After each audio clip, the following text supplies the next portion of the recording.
Welcome back to Secret Squirrel Games. I am your host, Secret Squirrel. We are back with Crossout once again. This is our several times a week. We do our daily and weekly challenges. We're going to be doing those, knocking some of those out today. But in doing so, since it is Tuesday, we are going to do Tutorial Tuesday. Tutorial Tuesday is specifically guided for anybody who might be new to the game, give you a little bit of a grasp of how the game works. First off, what the game is. Crossout is a post-apocalyptic themed vehicle building, crafting, and fighting game. Obviously, you fight. That is the crux of the game. Is you go into gladiatorial. There you go. I threw a little extra I in there. It sounded like gladiatorial combat with your crafted vehicle. Now, do you have to be ingenious with your crafting of the vehicle? No, you don't. I mean, you can do pretty simple builds, or you can actually use builds that are given to you, blueprints that may be given to you as you progress through the game. They're just going to give you some blueprints, and you can use those blueprints. Or you can even go to what's called the exhibition in the game, and you can use other people's builds. Something that they've crafted and they've posted on there. As long as you have the parts, it'll allow you to build, or you can even do a random build. They even have a build, what's it called again? Auto assembly. That's it. They even do an auto assembly based on the parts that you have in your storage, in your inventory. Now, you only get access to certain parts as you progress in levels through the acquiring of reputation, which is basically this game's experience points. And you get that reputation will grant you access to certain parts with certain factions. Different factions have different themes, kind of, as far as the parts that are available to them that they allow you to craft or that they give you for free. So, with all that in mind, I know that's a lot to take in. We're going to go ahead and get right into some of it. All right, here is the garage. This is your base default screen. This is not your base default vehicle, when you first start the game, but this is your base default screen. In the garage, you have the option of building right here. You can enter construction mode, and then as you can see, all the different parts, I can just take them off, put on different ones. I can hit tab and hit my storage where I have different cabins and different frames and different weapons and all kinds of different stuff. And you can use all that stuff to create your own monstrosity of a vehicle or art masterpiece, whatever you want to view it as. Some people actually take advantage of that to do just that, of the build process and Crossout to actually create art masterpieces. If you look on the exhibition, sometimes you will see where people have taken their time to build all kinds of different vehicles based on a theme or some kind of an artistic concept they had in mind, and it may not be like duck basketball. This clearly has nothing to do with going out and fighting in the game. This is not something you can't use this in combat. But somebody had an idea for something to do. They had these parts, and they decided to make this little artistic build. So it's just an example. Sometimes you have people who look at it from a more artistic perspective. Vice, obviously, some are building more deadly vehicles. Some build them to be a combination of aesthetically pleasing and deadly. Some don't really care what they look like as long as they're deadly. So nevertheless, the game, in addition to what you would expect and what is basically advertised for the game, which is player versus player combat, and there's plenty of that available for you in the game. Not a lot of variety of it, really. There's just plenty of it in the sense that those matches are pretty regularly always available, for the most part. But there's really only a few match types for player versus player combat, honestly. But it's the same thing with player versus environment. There's only a dozen, maybe, different types of battles you can have in the game, whether they be PvE or PvP. If you look on select mode here, you'll see lots of different options. These are player versus player matches, these top 3. And they say they're just basically labeled by what the reward is that you get for them: wires, scrap, or batteries. This is a player versus an environment, in that case, player versus bots match called Patrol.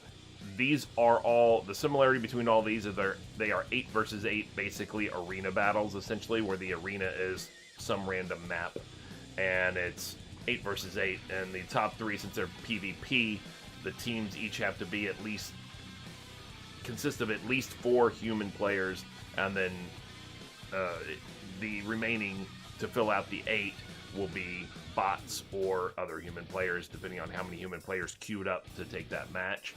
And it's going to keep the 2 teams even, so as long as there's 4 human players on each team, then you can get 4 bots on each team. If there's 6 human players on one team, then the other team might have 5 human players, and the remainders would be bots, things like that. Tries to match them up relatively evenly. The Patrol one here is players versus bots. The same rule applies for the players team, as far as at least 4 of them have to be human, and the remainder can be human or bots, but the other team is all bots that you're fighting. Additionally, on the mode screen, which is basically, like I can see, a map here, the map part really doesn't apply to those top 4. Those top 4 mission types, the blue hexagons up here, are going to be a random map whenever you play. It's not going to be based on the location of these actual hexagons, as far as what map you end up with versus the map background here. Whereas, like with these green raids, for example, the green raids, 1-star being easy raids, 2-star being normal raids, and 3-star being hard raids, if you look at them, any raid that occurs at this location will be the power plant map, because this is the power plant map's location. This is the factory map's location, things like that. This is the Lost Coast map location.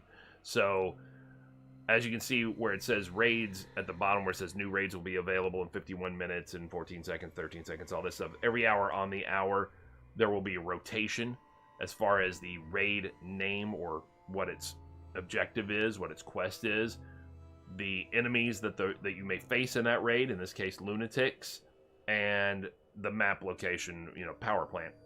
So there may not be a data theft mission in the next set of maps in 50 minutes or whatever, but if there may be a data theft mission, but it just may be over here where this War for Fire mission is.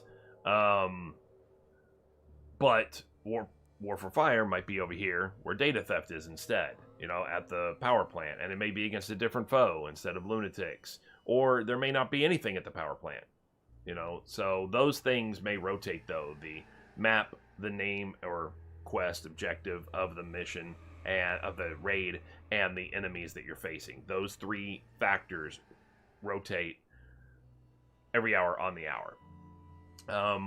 Let's see. But what you can count on, though, is that there will always be 2 easy level missions, or easy level raids, easy difficulty level raids, and they are both going to reward, see the reward section, the little icon there was copper, and then coupons.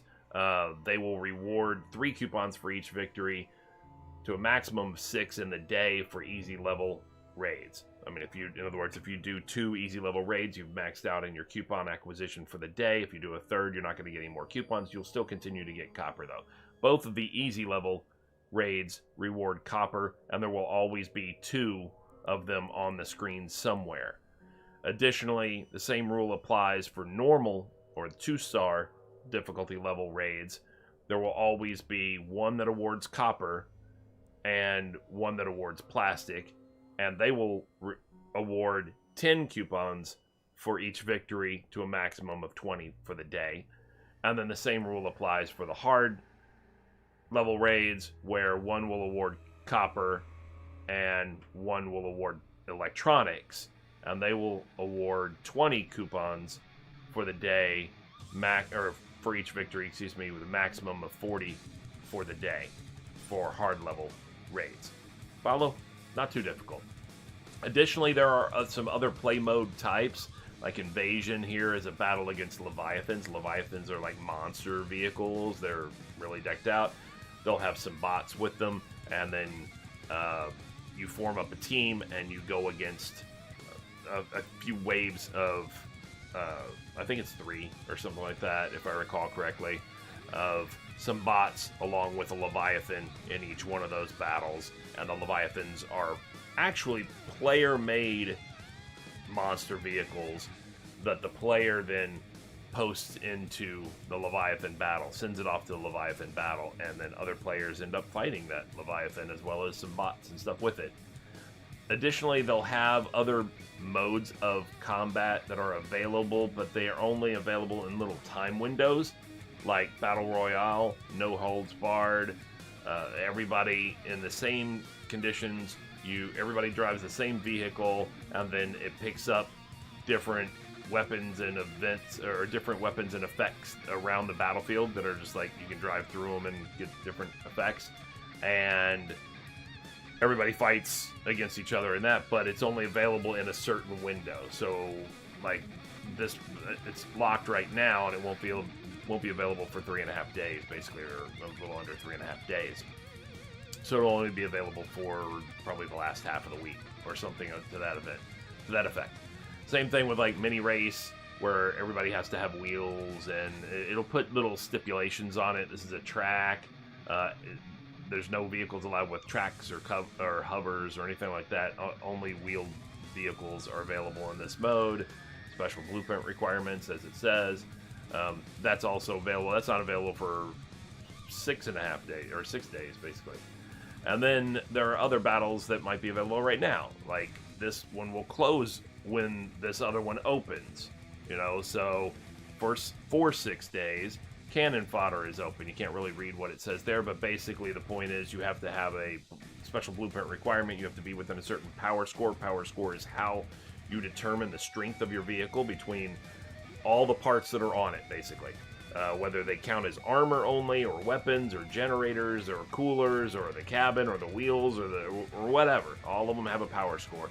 You have a power score limitation, and then the other special blueprint requirement, like it says right up there, is only cannons are available in this particular battle. And then you have things like Bedlam here, where there's no rules, no reward. Everybody just goes in and fights, and there's no balance at all to it. Everybody you can take anything you want in there and get blown up or blow up others, whatever. There's no rules. And then this right here, the Awakening, is what they call the adventure mode. The adventure mode is a large sandbox map with a quest line in it first, an actual storyline that you can follow, and then in addition to that, there are plenty of side quests and group quests in it. There's not PvP in it, though. It's all PvE. So that option is there available for you as well. And then the aforementioned raids. The raids, the easy level, the normal level, and the hard level. Like I said, there's 2 of each level, so there's a total of 6 of these green banners on the map at all times. And those are team missions where there's 4 of you, up to 4, I should say, 2 to 4 players in their own vehicles, and then they have whatever the quest of that raid is, whatever the objective of that raid. Like this one here, Perimeter Breach, you start at one end of a map, you have to fight your way through defenders and everything to get to the other end of a map, retrieve some cargo, and then get back to the beginning where fighting your way, where you then fight more defenders and a boss.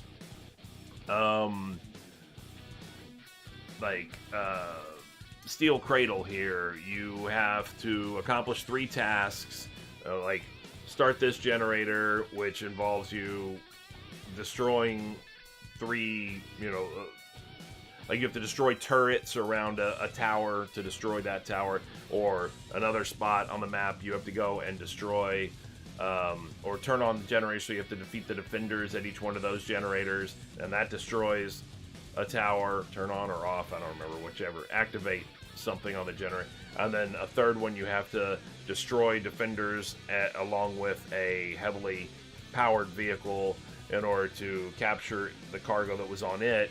And once you accomplish those 3 tasks, the game releases a Leviathan, and you all have to defeat the Leviathan. You know, the monster vehicle, and some more defenders that spawn with him as well. So, as you can see, there are different tasks that are associated with the raids. Like I said, the raids are from 2 to 4 human players accomplishing these raids. And the raids, if you noticed, if you have a keen eye, when I was holding up one of these banners, one of these pop-up banners here, in addition to giving the information on the difficulty level, the enemy you're going to be facing, the map you're on, and what the task of the raid is, and then the rewards at the bottom, like in this case copper and some coupons, and then also saying when the raid is going to reset. Right in the middle there is requirements, and because each difficulty level has a requirement with regard to what level you have to be, and also a fuel requirement. You actually pay to play in raids, essentially. So that little teardrop symbol, it represents fuel, and that means 20 fuel is necessary to play an easy level or a 1-star difficulty level raid. Whereas you'll note that on a 2-star raid, you also have a power score requirement of 4,000 power score, and you have to have 40 fuel that you spend to play it. And then on the hard difficulty level raid, you spend 60 fuel, and you have to have at least a 5,000 power score vehicle. So you can see that it incrementally steps up. Let's see. So that's the map. We'll get to raids a little later. These ones up here all count as missions, though. No, I'm sorry. They count as missions. So the generic term that the game uses for all of these things are battles. And then there are raids, there are brawls. Yep, that says you can't see it. It's kind of masked by the newest cheer information above me, but it says a brawl versus survivors. There are brawls, there are raids, there are this is just generic battle is what it says. That doesn't say anything as far as it, and neither does that. This is a brawl as well.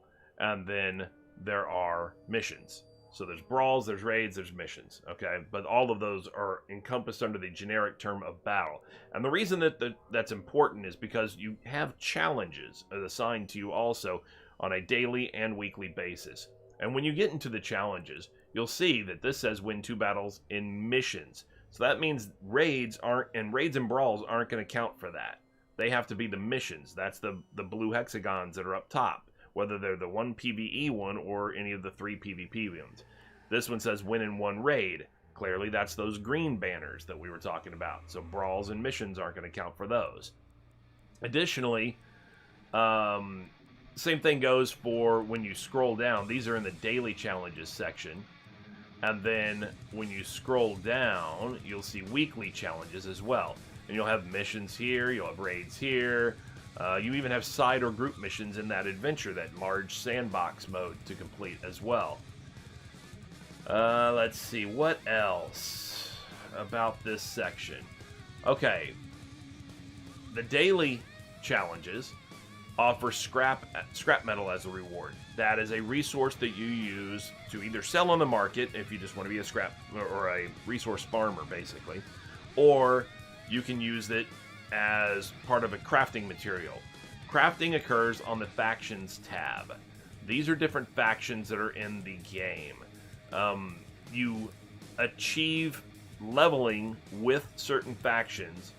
Whatever faction, well, engineers, is always an active faction, and they're the only one that has common rarity items to be crafted on their workbench, and that's these little white level items. And you'll see that they require scrap and copper. So like in this case, 30 scrap, I've got 13,000, 6 copper, I've got 25,000. That's the way you read that.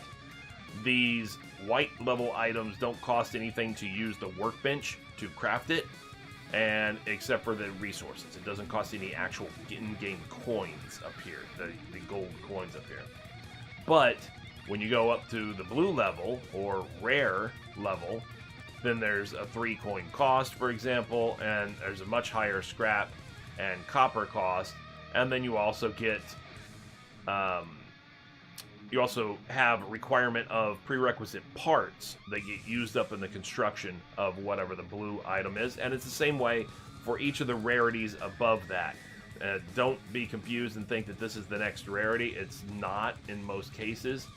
In most cases, you're going to see these 4 colors. So it'll go rare, special, epic, and legendary. And each time they get progressively harder. So now it gets blue items here as prerequisites, in addition to some scrap and copper, and then it gets into wires and plastic as well. When you get to this level, it's just the scrap and copper, but you get a higher price as far as the... I'm sorry, correction. That was just for the flag.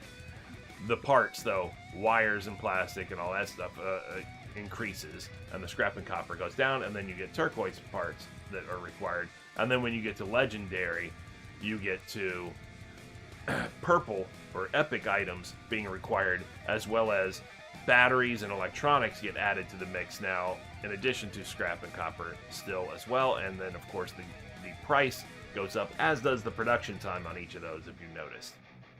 So you can see that crafting increases, and each one of the those crafting costs, I should say, increase as each one of these factions has different workbenches. So this item, for example, is M29 Protector, is only available from the Nomads. All right, on their epic workbench, you have to unlock access to these workbenches with reputation, which you gain from battles. And that is basically the in-game experience. Additionally, they give you blueprints as you go up in level. Like when I get 15th level, I'll get this Wanderer blueprint unlocked. When I get 15th level with them, I'm at 13th level, almost 14th level. You can see the gold around the diamond that is almost complete. And then they give you pieces and parts as well for free. This is my current faction, is Nomads, in addition to Engineers, which is always your current faction. What's going on, Black Belt Beavis? Good to have you. Sorry for the delay there. I was in the middle of a description of stuff. And then Lunatics, Scavengers, Steppenwolves, Dawn's Children, Firestarters, and Nomads get unlocked after you get to 10th level in Engineers. And then, well, I'm sorry, correction. Nomads, Scavengers, and Lunatics get unlocked after you get to 10th level in Engineers. And you go into one and you start gaining experience with both. And that enables you to unlock access to these workbenches for both of them. Additionally, with Nomads, Scavengers, and Lunatics, you have to gain 10th level, or is it 5th level or 10th level? It's 10th level, right? Yeah, it's 10th. I believe so. In each one of them, in order to access or unlock one of these other 3. So, for example, Lunatics unlocks Firestarters. Once you get to a high enough level with Lunatics, then you'll unlock the ability to start gaining experience with Firestarters. But again, you can only have one of these 6 right here, as an active faction, in addition to Engineers. It's always active. See this check mark that's right there? That's always active, and this is active. Currently, right now, Syndicate is also added, and it's also active for you because of this season right here that says Syndicate right here. And you're gaining experience with them by default by playing, and you'll be given certain items for free even if you didn't pay for the season. These things that say free, free, free, free, you'll get those and be leveling up as you go along. And in addition, to assist you with leveling up, there is, back on the challenges page with the challenges subtab there is a seasonal challenges subtab as well. There are daily challenges there. Level 10 to unlock the additional factions. Thank you very much, Black Belt Beavis. Much appreciated. So you have daily challenges here for the season that give you experience directly, or reputation, whichever way you want to view it. Even though it says experience points, it calls it experience points on this, and that will level you up here, and you'll unlock those free prizes, free awards, as you hit certain level milestones. But in addition to that, if you did actually pay for the season, then you get all those other rewards that weren't marked as free, in addition to the free ones. So there's benefit there. There's definitely value there. But it's still good to level up with them anyway, just because there are free ones that free prizes that you don't have to have bought the season for, is what I'm saying. So you have your daily challenges for that. You have some weekly, or I guess partial weekly challenges. I mean, they say weekly challenges right here in the pop-up, but the reality of it is this set of challenges, a new set of challenges come in a little over a day, so that's midweek basically. And so you have basically a set of weekly challenges for the first part of the week, and then a set of weekly challenges for the second part of the week as well. And back on the challenges tab, like I said, you do these dailies to get some scrap. That'll help you with some crafting. But another reason you do them is because if you do all those, and you do those enough, which you get access to 9, because even though it says 5 here,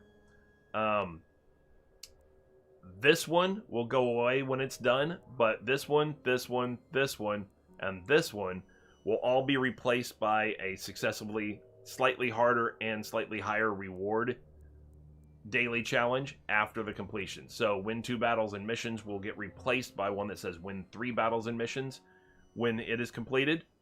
And instead of 20 scrap, the follow-on one will say 55 scrap.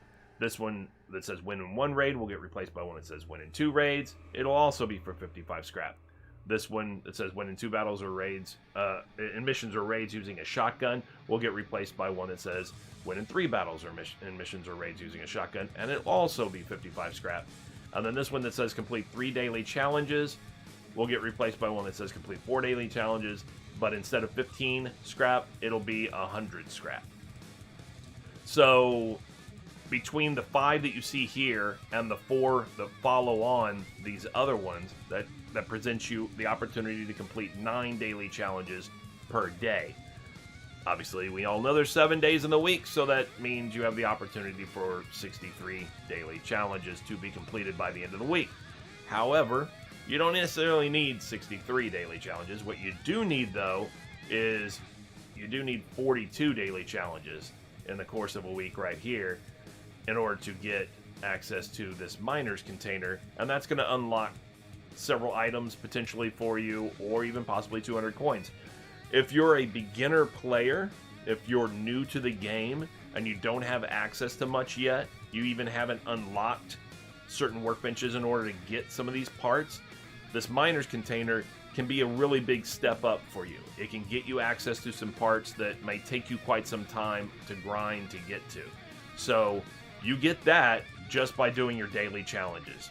In the course of 1 week, you can have, an epic untradeable part, for example, or a rare untradeable part, without having done anything to actually craft it, or even not necessarily being at the experience level to have unlocked the ability to craft it with a particular faction.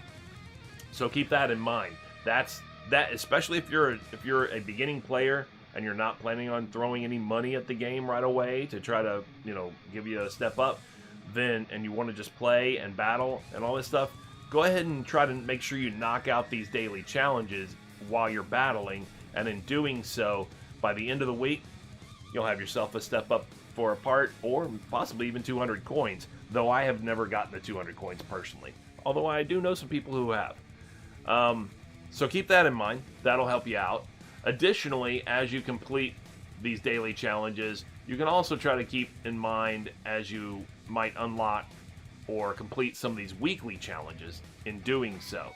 And things like win 6 battles in easy raids. Make sure some of the raids that you complete, 6 of the raids you complete as you're completing this win in 1 raid and the follow-on win in 2 raid, make sure at least 6 of them in the week are easy, and you'll get 100 engineer badges. What are engineer badges, you say? If you go over here to the badge exchange sub-tab under challenges, you'll see a variety of things here for which you can trade engineer badges. So you have access to some parts You have access to some parts down here. I already have these parts. You have limitations for how many you're allowed to have in your storage. So once you have those parts, they get grayed out and you can't access them. Like I can have up to 5 of this part. I only have 2 currently. So I could trade engineer badges for that part. Or you could again trade for some of these resources. Remember the resources that we looked at as requirements for crafting different items on the different workbenches? Well, you can get access to those resources by trading in engineer badges too. So 200 copper would cost you 70 engineer badges, of which I have 1690 engineer badges currently. So you can see how that can help you out when you're in the crafting mode. Additionally, if you want, instead, you have the option of basically buying a couple of loot crates. You have this one will give a random rare part for a cost of 600 engineer badges. This one will give you a random epic part for a cost of 3,000 engineer badges. A key thing to pay attention to also, though, is that this says does not take up storage space and non-salvageable. Okay, it doesn't say cannot be traded, which means even if you don't want the part, you can put this crate onto the market and sell it to other folks, other people, which right now it's going for 316 in-game coins. Not bad, right? 316 in-game coins, just to give you an idea here. If you look at the shop, even though there's a sale going on, 875 in-game coins right now is going for sale at half price at $7 US instead of it's normally $14. So 875, we're talking 316, we're talking basically a third. So right now it's only about 250 or whatever, probably a little bit more than a third. So it's about $2.50 US, but normally it's twice that. So $5. $5 of real money is what that that Pathfinder's container is effectively going for right now. You can think of it that way. Not that it's going to get you $5 of real money, obviously. It's going to get you in-game coins equivalent of about $5 of real money. And then, same thing with these other resources and things like that. You picked up the discount 7,500 coin pack yesterday. Totally worth it. Nice. 7,500 coins is a lot of coins. That's this one right here for $50 US. I am not purchasing that. I did not mean to hit that. I don't need that on my screen. No, thank you. But nevertheless, yeah, that's more money than I want to spend. So far, the most I've spent is $10 each, and that is on season passes, the battle pass. All right, and that's because for value, you get a lot of coins, and you also get a lot of parts. So for me, that's good. I like the season or whatever. I don't know that I'm going to spend, because I don't buy most of my parts, so I don't necessarily need all the points or all the coins and stuff like that, because I don't buy my parts. I grind for them and then I craft them on the various workbenches in general. I might buy some resources to help me craft, but not much. Now, what I do is a lot of times the daily challenge. All right, so we're gonna go over the daily challenges here, and we'll talk about this real quick. And remember how I said these others get replaced? Additionally, this one right here that says win 2 battles and missions or raids using a shotgun. Every day there is a mission here, or a challenge here, I should say, that is similar to this. It'll say win 2 battles and missions or raids using, and then it has 3 different weapon options that are on a rotation. So today it's using a shotgun. Tomorrow it should be using a cannon, turret cannon, or plasma gun or something like that. And then the next day might be, or tomorrow actually should probably be using a machine gun, rapid fire machine gun, or minigun. And then the next day might be cannon, turret cannon, plasma gun. But whatever, whatever it is, those are on a 3-day rotation where it's to, in 3 days it'll say using a shotgun again. But otherwise, it'll say the same thing: win 2 battles and missions or raids using whatever weapon type, and then win 3 battles and missions or raids using whatever weapon type. The other thing that rotates, that shifts here on a 2-day rotation, is this one. It says craft any part on any workbench. That's not the same every day. That's the same every other day. And in between, on the other part of the rotation, is one that says buy or sell an item on the market. So sometimes, in order to meet that requirement, I may just go ahead and buy a little bit of wires or something like that off the market, because I know I'm going to need them and I may not want to grind for them, and I'll use those resources when I craft. Personally, that's the way I do it. This one here that says complete however many daily challenges that you're unlocking, I didn't really go over it because it's just decorator's container. These are just random decor items that you can put in your training ground area, your test track area, which I will go over in just 1 second. And then, like I said, there are other weekly challenges that say things like win 10 battles in normal difficulty level raids with copper as the reward, win the same thing, normal difficulty level raids, but with plastic as the reward this time, things like that. There are other types of weekly challenges. Those are pretty much the same every week. All right. In fact, they are the same every week.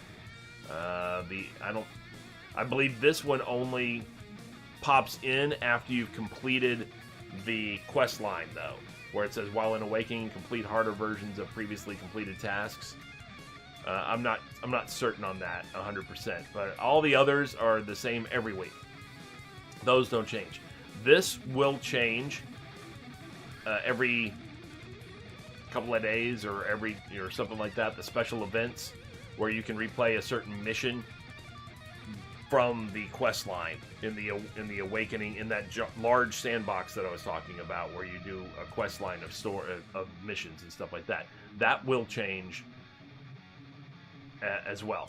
But in the seasonal challenges, like I said, these are about every half week or so, and these are every day. And this, much like the daily challenges, where this said 5, but it really was 9 because 4 of these get replaced by a harder version, the seasonal challenges, every day it says 1 of 5 here, because you see the one that says earn 2 patches from certain categories, and it earns you 300 experience toward the season. Well, that's going to be replaced by one that says earn 3 patches from these same categories, and it's going to earn 400 experience. And then that will likewise be replaced by one that says earn 4 patches to earn 500 experience, and then 6 patches for 700 experience, 5 patches for 600 experience, and then 6 patches for 700 experience. So that's the 5 that it's talking about when it says 1 of 5 here. As these get completed, it'll just say 1 of 4 left, and then 1 of 3 left, 1 of 2, etc. until they're done. So as you can see, these half-week ones are big jumps, though, because that's 2,500 total experience if you complete all these daily challenges, which you usually don't have to go out of your way to try to accomplish that. If you're doing these other daily challenges and making some progress toward your weekly challenges, these are going to just take care of themselves. They're going to automatically get accomplished, and that's 2,500 experience. As you can see, I'm at 4,000 of 5,000 currently toward 38th level. But these ones down here, you see, give you big jumps. 7,000, 7,000, and 3,000 experience points. Well, that's 17,000 experience points right there. Each level is 5,000 experience points in the season. Therefore, this is over 3 levels by itself. That's 17,000. When you add in the 2,500 there, that's 19,500. That's almost 4 full levels of completion. Advancing toward the syndicate seasonal leveling and getting those rewards that were on that list earlier, all this kind of stuff and everything. Right now I'm here, I'm almost here, so all of this basically will be unlocked, by the time that those challenges are completed. So pretty easy, not too bad really. So your storage tab is where all your pieces and parts are, weapons, frames, cabins, etc. The shop is an actual shop. That's where you can buy things like packs, where you'll get a vehicle build that will include all the parts for the vehicle as well as the paint for it for a cost in in-game coins, essentially. I'm sorry, you get in-game coins with it, correction, for a cost in US dollars. And then you can purchase off the coins page different packs. They often have sales of some type, 50% or whatever, and you can take advantage of those and get coins that you can use in the in-game market in order to buy stuff yourself. You can buy customization items, all kinds of different stuff here, appearance kits and stickers and just whatever you want to add to your vehicle and stuff. And then you have premium and season passes.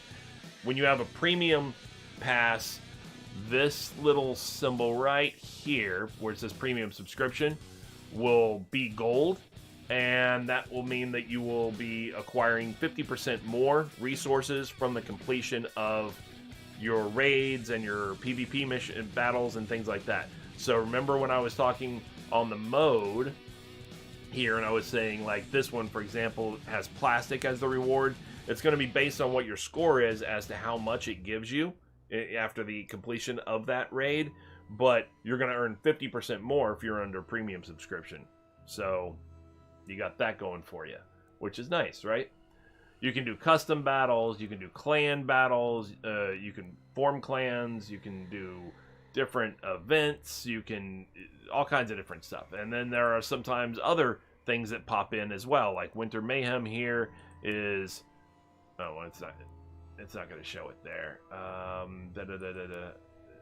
Winter Mayhem here will see, you can, it gives you certain vehicles that you have to choose from, and you're fighting opponents in that in order to earn little badges and stuff like that, basically, in the game, and little decor items and stuff like that. But it just gives you another mode that you can play. It's only temporary, though. It's only good for another 5 more days, for example. But they may replace it with something else down the line. That not immediately, usually, but somewhere, within the next couple of months, maybe there might be something else. Who knows? They throw on little temporary events like that quite often in the game. So, I was going to talk about your test track, right? So, if I go for a test drive of this vehicle, we'll see. You see the garage doors open up. There's a couple of different test tracks you can choose from as far as your test course is concerned. When you come out to your test drive area, you'll see, first off, there's this painted line on the ground, right? This painted line, if you were to pull up to it, then you'll see there is a target at 50 meters. There's a target at 100. There's one at 150 back there. There's one at 200 back there. There's one at 250, I think. No, not 250. There's one at 300. So this allows you the opportunity to test your build as far as weaponry is concerned. Some weapons have bullet drop and things like that. Some weapons you have to lob. Different things like that. It allows you to get used to how you have to aim. It's unlike a real weapon. You don't adjust your sights and then be able to fire properly. It doesn't automatic. You don't adjust your sights, and then that makes it where you still aim at your target, but the bullet is essentially, compensating for bullet drop because of range or anything like that. You don't do that. You're doing what's called Kentucky windage, basically, which means I adjust my firing in order to get the bullet to go where I want it to go. So some weapons that have bullet drop, you just have to aim higher in order to get the bullet, the round where you want it to be. Whatever it is, grenades, autocannon rounds, whatever. Additionally, when you come to this test track area, you will see a replica of your own vehicle, whatever active vehicle you have in your garage. You'll see a replica of it here so that you can shoot it up. It will not shoot back. It does not engage you, but it allows you to see how easy it is to destroy your vehicle. In addition to seeing the effectiveness of your weapons, you also get to see the effectiveness of your armor, essentially. Whereas shooting these other things over here, you only get to see the effectiveness of your weapons. And then you also have over here if you have a Leviathan in your garage that you've built, then you'll have a copy of your Leviathan and you get to shoot it up as well. So, on top of that, other factors or features of your test track, this area in here you can customize quite a bit as you get access to different decor items that affect your test track, like that Ferris wheel you can see turning back there. That's something I put in myself in here. These little boxes with the question marks that blow up into little fireworks, that's something I put in myself. These ramps over here, I put in myself. But there are other ramps, like these ramps right here, that are part of the course. They allow you to just kind of test and see how your vehicle drives, you know, how it jumps, what kind of air it might get, things like that. You can test. There's like a whole bank up here, embankment and everything, that you can test your car drifting across areas, all kinds of different stuff. Additionally, what you see driving around are friends' vehicles. So if you have in-game friends, and if you have at least 5 of them, for example, then your in-game friends will appear, up to 5 of them will appear on your test track randomly. It's not the player controlling the vehicle, though it is the player's built vehicle. Whatever vehicle is active in their garage is what you will see on your track, and it'll register as if it's that friend, although it's a bot-controlled version of that friend.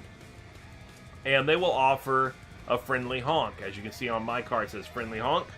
I can friendly honk, and you see where it says engraved casings 20 that came up on the left side. It just gave me some free resources. You have the option of not friendly honking and instead fighting them anytime you want. You can aggro them, you can shoot at them, you can run into them, whatever, in order to aggro them, and then you can actually engage against your friend's vehicle build at the same time. Now, they will fight back, though. Unlike these static displays, they will fight back. It's still an AI. It's not going to be the other player, obviously, but they will fight back. So if you're horribly outmatched as far as the power score of your vehicle, then there is no reason for you to engage in hostilities against your friends. Additionally, if you want more battle practice, all right, you see how those two, the one just ran into the other?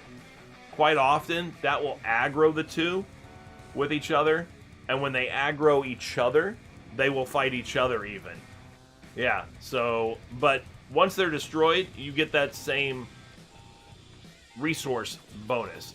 Now, additionally, in this fenced area that I just drove in, you'll see this guy's aggro against me. Those are battle bots. They spawn from places like that and that, those little open areas. You can remove them if you come up to this control box right here and press and hold R. It'll take them out of the equation. Or you can just stay there and fight them. You know, whatever. Don't worry about whatever damage happens to your vehicle. It does not carry over. You simply hit escape and you're back in your garage, fully built again. So it's just an opportunity as a place, like it says, test drive. It allows you to test drive your vehicle. If you want to look through the exhibition, like I said, these are other people's vehicles. You can select one of those and it will appear in your garage as well with a test drive option down here in the bottom left. Even though I can't build this vehicle myself and use it in combat, I can drive it around and see how she handles. What's going on, Wizzy? How we doing today? So you have this option as well. Additionally, if we come out of the exhibition, like I said, you have auto assembly here. You can have a vehicle created just by the parts in your storage. You have exhibition as far as access to blueprints. You can download these blueprints and make them one of your own. And when I'm talking about blueprints, I'm talking about this right here. This button down here in the bottom right. You open that up and you can have up to 32 blueprint slots eventually after you've leveled up and such, then opened up the opportunity for some more blueprint slots. Currently I have 6 and then that are unlocked.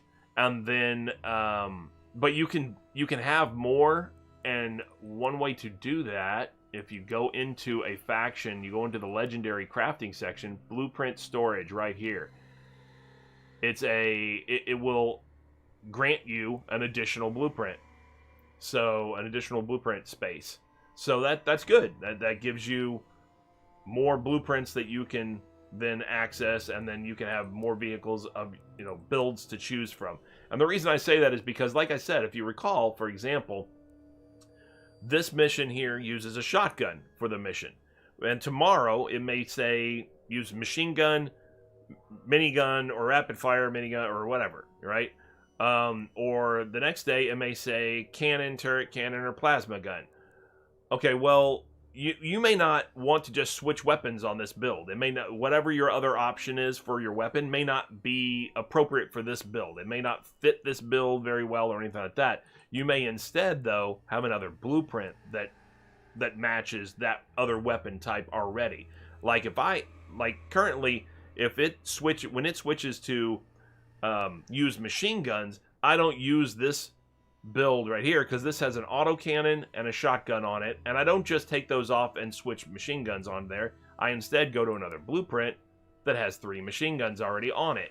I don't have to piecemeal, you know, pick apart the other vehicle and kind of replace parts in order to qualify for that daily challenge. I can just switch blueprints instead.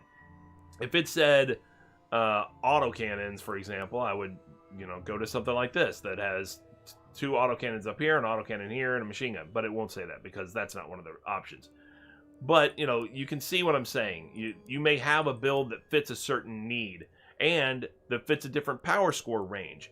A lot of times I find myself where I want to play within a certain power score range, either because of requirements for the daily or weekly challenges, it makes it easier, or something like that, or sometimes it's just more fun. Sometimes you don't want to be a certain power score, a real high power score, because maybe you're getting your ass handed to you, honestly. And so you say, you know what, I'm going to play low power score. So I want to have a low power score vehicle. I don't want to just take a high power score vehicle and start stripping parts off of it in order to make a low power score. And I don't want to have to build from new automatically. So what I want to do is I want to have a blueprint that matches certain power scores that I'm already comfortable with. I already know how it operates. I don't need to go on the test track and test it. I've already played it. This is okay. It's very ugly, I know, but it's okay actually for what its purpose was, because it has 3 shotguns on there. And if the battle was, or if the requirement was, go and do a certain amount of damage with shotguns, this is great. It's got 3 shotguns on there. I can go out there and blast a lot of damage with the shotguns. Even if I die, I'll meet the requirements of whatever the challenge may be, you know, in that case, without me having to then go and build a different vehicle or take weapons and parts off of a different vehicle in order to accommodate the shotgun requirement, for example. So, like I said, different power scores also comes up quite often, especially since I like to play with my viewers, my followers, and everything as well. I like to do that quite often when I'm meeting a lot of these daily and weekly challenge requirements. And in doing so, we may say, okay, we're going to do this at the X power score level. We're going to do this at the, 3,000 power score level. Well, then I'll come back to this. It's power score 3,076. I want to go under 2,000 for the power score level. Okay, here's 1,667.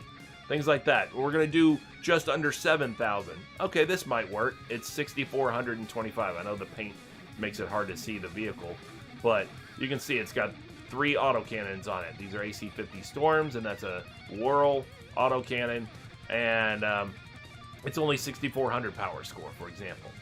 So you can see it's nice to have options in your blueprints. Additionally, you may want to keep a spot available, especially once you get enough parts to be able to build a lot of different types of vehicles. If you're the type of person who wants to try out a lot of people's exhibition cars, then you would like to have a spot available in your, keep a blueprint slot available as basically just, you can redo it anytime and, fill it up with somebody else's exhibition car. So like that's where I got this car, was from the exhibition. So if I found somebody else's car that I'm willing to, download their blueprint in order to add it to my blueprint arsenal here, all I'm doing is trashing basically the one I have, or overwriting, I should say. So I'm, like, if I said I want this T-34, I can come in here. There's no blueprint space. Okay, never mind. It's, I have to, oh, I'm sorry, that's because it's download. Yeah, download option. All right, so yeah, I would have to have a blank space available before I can overwrite it. But that's fine. You trash one, and then you just overwrite it with the new blueprint. And as long as you have the parts, you can make the vehicle. If you don't have the parts, it will tell you what you're missing. So like if I go to this T-34 and it says you're missing several parts, I can hover over this and you can see all these parts are ones I don't have. You scroll down, there's other versions of these parts that I do have. And what that sometimes means is just that you may have one that says not tradable, not for crafting, for example, whereas the one that was built in the blueprint may have been one that is tradable or something like that, or for crafting, and therefore, you know, it would replace the ammo pack that was in the original blueprint with one of your own that you have.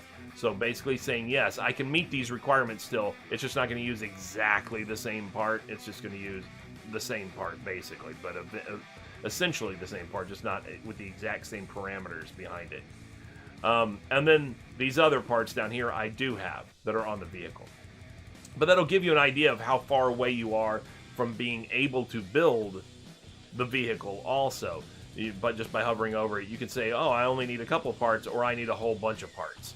Then forget this blueprint. You know, if it's something that you really like the blueprint, you like test driving it, and you think, oh, I'd really like to play this, but you're only missing a couple of the parts, you might want to go ahead and download the blueprint and then just get those couple of parts, and then you'll be good to go.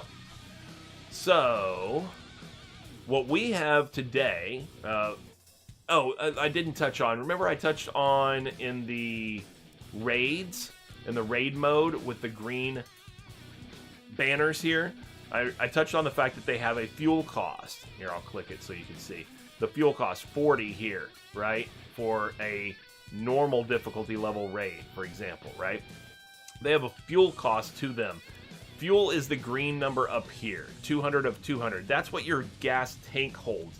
That's not all the fuel that you can have at any given time. You can have fuel in your storage also, just like any other part. And you can accumulate that fuel by having a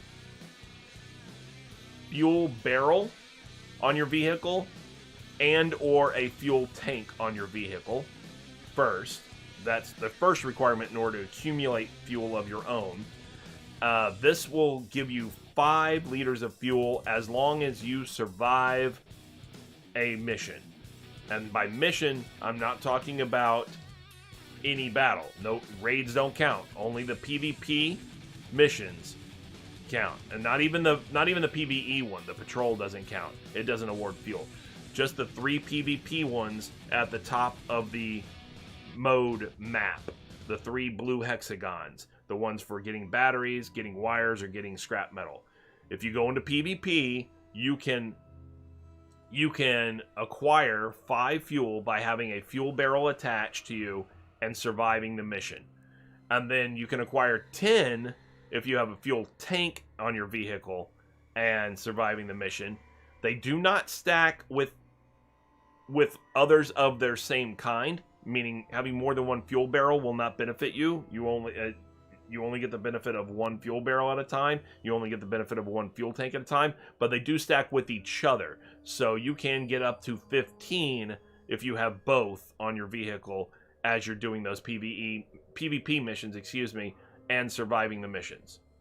So, makes sense? So, with that in mind, as long as you're surviving the missions and you have some tanks available on you, then you can acquire fuel. It will show up when you sort by type. It starts with cabins at the top, then frames, then weapons, and all that kind of stuff or whatever. But when you get resources, will be down at the bottom, and you'll see I'm down to 50 fuel right now. I did have quite a bit, well, not quite a bit, but I had about almost 2,000 fuel at one point just over the last few days. But I had a premium subscription briefly, and this is something I'm going to touch on.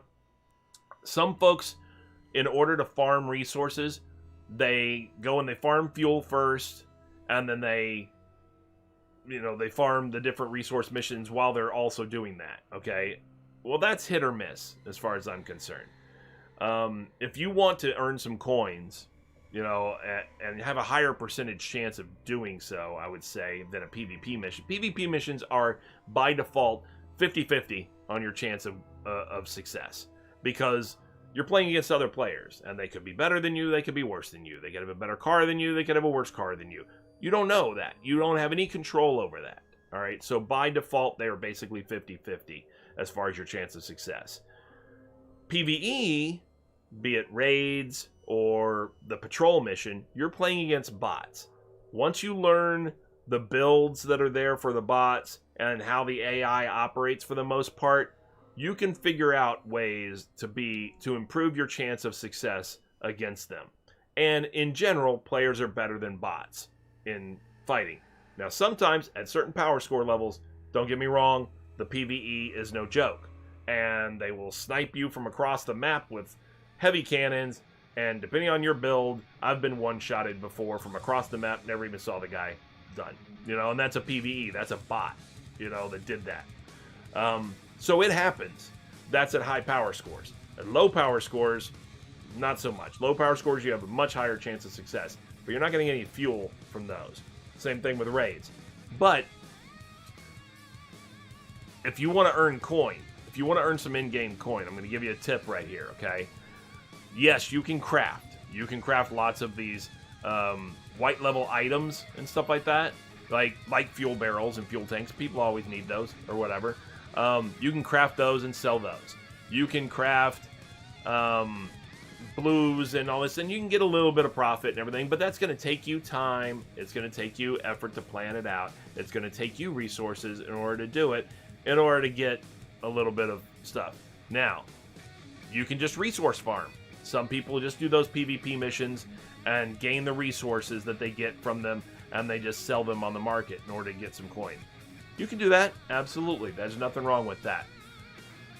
What I found is I don't spend... Now, some people will use raids in order to get more resources or different resources, because those 3 PvP missions only give you wires, batteries, or scrap metal. But if you think plastic or electronics are the thing that you want to sell, then you're going to get those from raids. You know, so if you want to go and do raids in order to get those, then you're going to be spending fuel to do so. So you may have to farm for fuel first, and so that you can then do raids in order to get the electronics and sell them. It's one way to do it. You could technically just buy fuel in order to do the raids and then get electronics and then sell for a profit over what the fuel cost. That's a way to do it, definitely. It's a viable business option. I don't spend my fuel unless I have a premium subscription, though, for those raids, for those additional raids. Then I spend fuel from my storage. When it gifts, because the game quite often gifts you premium subscriptions. And when it does so, and because of whatever reason, it's either to celebrate something or to say they're sorry for something, because there have been times where they've had connectivity issues, and they go, hey, we know that a lot of people weren't able to get on the other day, so we're going to give everybody 24 hours of premium subscription to make up for that. That happens. Additionally, they might say, hey, it's the whatever anniversary of whatever, and so to celebrate that, everybody gets 24 hours of premium subscription. Or just the other day, they gave us 48 hours of premium subscription. That was awesome. 2 things happen with that. One, you get those 50% more rewards. The second thing about a premium subscription that I forgot to mention earlier is you get an additional daily challenge that grants you 40 coins. And all it is complete 2 missions. Doesn't even say you have to win them. Just complete 2 missions. That's it. You know, or that's it. As long as you complete 2 missions, 40 coins. And as long as you didn't activate your premium subscription like right at midnight Greenwich Mean Time, which is when the day starts, you know, for crossout, as long as you didn't activate it right then you have the opportunity of getting that same daily challenge into the next day and actually getting 80 coins out of it.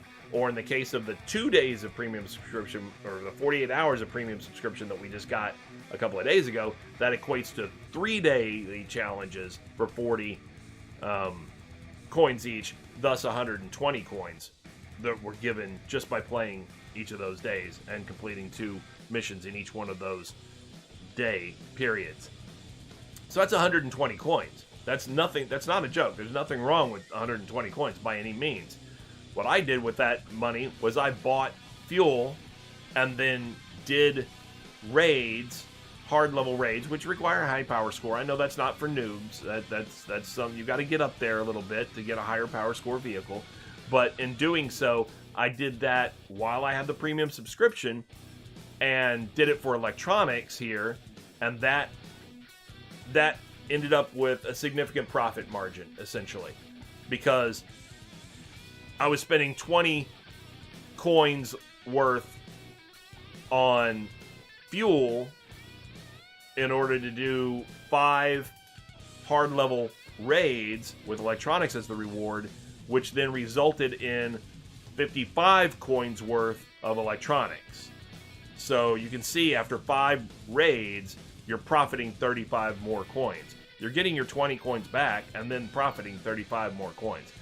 So I just kept doing that. And that's the only reason that was as successful as that is because you're getting that additional 50% because of the premium subscription. So you got to look out for opportunities like that, is what I'm saying. There are ways where you don't have to spend money on the game in order to get in-game coins, is what I'm saying, okay? You don't have to spend money at all. Same thing, but if you do want to spend money, I would say that those seasons, like Syndicate here, are very good values. Very good values, all right? Just from that season, spending $10, all right, so looking at the shop, okay? Looking at coins. Granted, they're on sale right now, but assume that, let's say they're not, okay? 875 coins would normally cost you $14 US for 875 coins.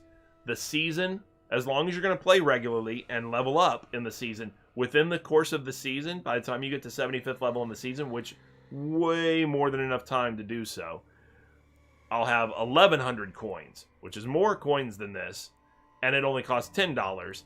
And the season will also include all those pieces and parts that I showed for each of the levels as well. So you're getting more coins plus all those parts, and then as you level up beyond 75, it just keeps giving you more coins. So it's more than 1,100, as long as you're going to go beyond 75. So pay attention to that kind of thing too, those opportunities. If you are thinking about throwing some money at the game, just pay attention to, kind of shop around a little bit. Don't just immediately go, oh, well, this is on sale, so boom, this is the better deal. Not necessarily. Pay attention. If you're not interested in the parts that the season offers, then okay, don't buy the season. That may not be the thing for you. But if you're interested in them, especially since if you're not interested in them, you can always put them on the market and sell them too. So that could be more coins that it basically equates to you. So those are all options. These are all considerations. This is huge tutorial day. I know. For a lot of folks, this is all old hat. For new crossout players, I hope that this is an informative video so far. Anybody who might be interested in the game, I hope this has been informative as well. So, what we're going to do, though, from here is we are going to start with our actual challenges. Now we're going to actually show the combat, all right? So, I specifically have this vehicle in the garage because of the need for a shotgun for the daily challenges of winning 2 battles in missions and 2 battles in missions or raids using a shotgun, which, as I said, will be replaced by ones that say win 3 battles in missions and win 3 battles in missions or raids using a shotgun. So if I just do 5 battles in missions using a shotgun, I'm going to accomplish both of these and the 2 that follow on after them at the same time. That will be 4 daily challenges. That will complete this one right here, completing 3 daily challenges. And as far as the follow-on of it, saying complete 4 daily challenges, we'll already be 1 into that one as well. Also, craft any part on any workbench. I'm going to look at something that I was trying to do. I believe I need some wheels for something I'm building. Racing wheel ST. I have 3 of those in storage. Wow, okay. Landing gear ST. I do not have, but I do need this as well. So I'm going to go ahead and craft this. And there you go. I've completed that challenge, gotten the 25 scrap. Super easy, done, right? And that puts me one of my 42 for the week. Now today's Tuesday. I didn't play yesterday. Normally I play on Monday. Normally, even though my streams don't start until Tuesday for Crossout, normally some progress toward these weekly ones have already been accomplished because of Monday. But I did not play yesterday, so I'm starting from bare minimum, from scratch for this week right now, which is great for a tutorial at least. It does make it a little easier to show that completely. So now we're going to knock out 5 of these missions using a shotgun. Remember how I said also that the highest chance, remember those are win in 2 battles and missions. Win 2 battles and missions or using a shotgun, not just playing them. And remember how I said earlier that your chances are better of victory against bots? Because of it, we have a vehicle that is equipped with a shotgun, so it meets the requirements, and we're going to use, of these 4 missions up here, because it says missions in battles using battles in missions using a shotgun, not in raids, not in brawls, but in missions. Mission, those all qualify. This one doesn't say mission, and where I'm pointing at when I say mission is right under the title, Get Wires. It says Mission versus Survivors. This one says Mission versus Survivors. Versus Survivors. Even though this one does not say mission against AI vehicles, it just says battle, it does qualify, though, for that. So that's something to pay attention to. And it is against bots, so we have a much higher victory chance. This is the most efficient means of getting the victories for the daily challenges. And that's what we're going to do. So we go into the queue, and we see how long that takes. And once that opens up, we're going to go right in to the battle. At these lower power scores, 3,000 and lower and stuff like that, you really don't have to hang back. You don't have to use a whole lot of strategy. Just kind of go right at the enemy and light them up. The battles don't take very long. In fact, sometimes the queue, the wait, in other words, to get in the battle takes longer than the actual battle. But we're going to see. We're going to see what we can accomplish here. We're at 31 seconds or whatever it is. And that's our queue. Now we go in.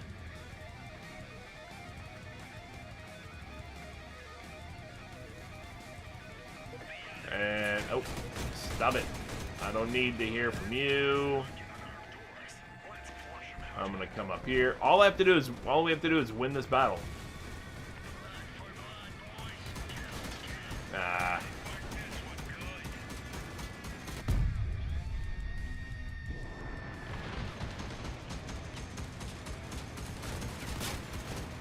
Damn, they're all just ganging up over here on me, huh?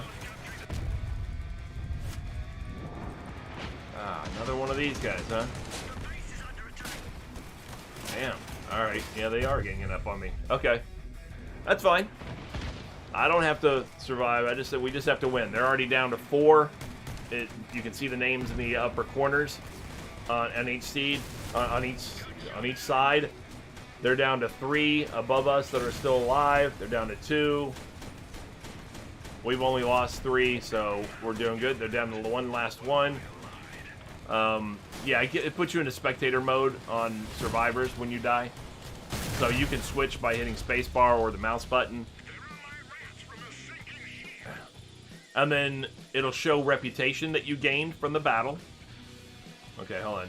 It'll pop through a couple of these windows first, and then it'll come back. Okay, it's got to show this. Okay, now it comes back. Okay, so it shows the reputation that you received for engineers and for whatever your active faction is. This is nomads here.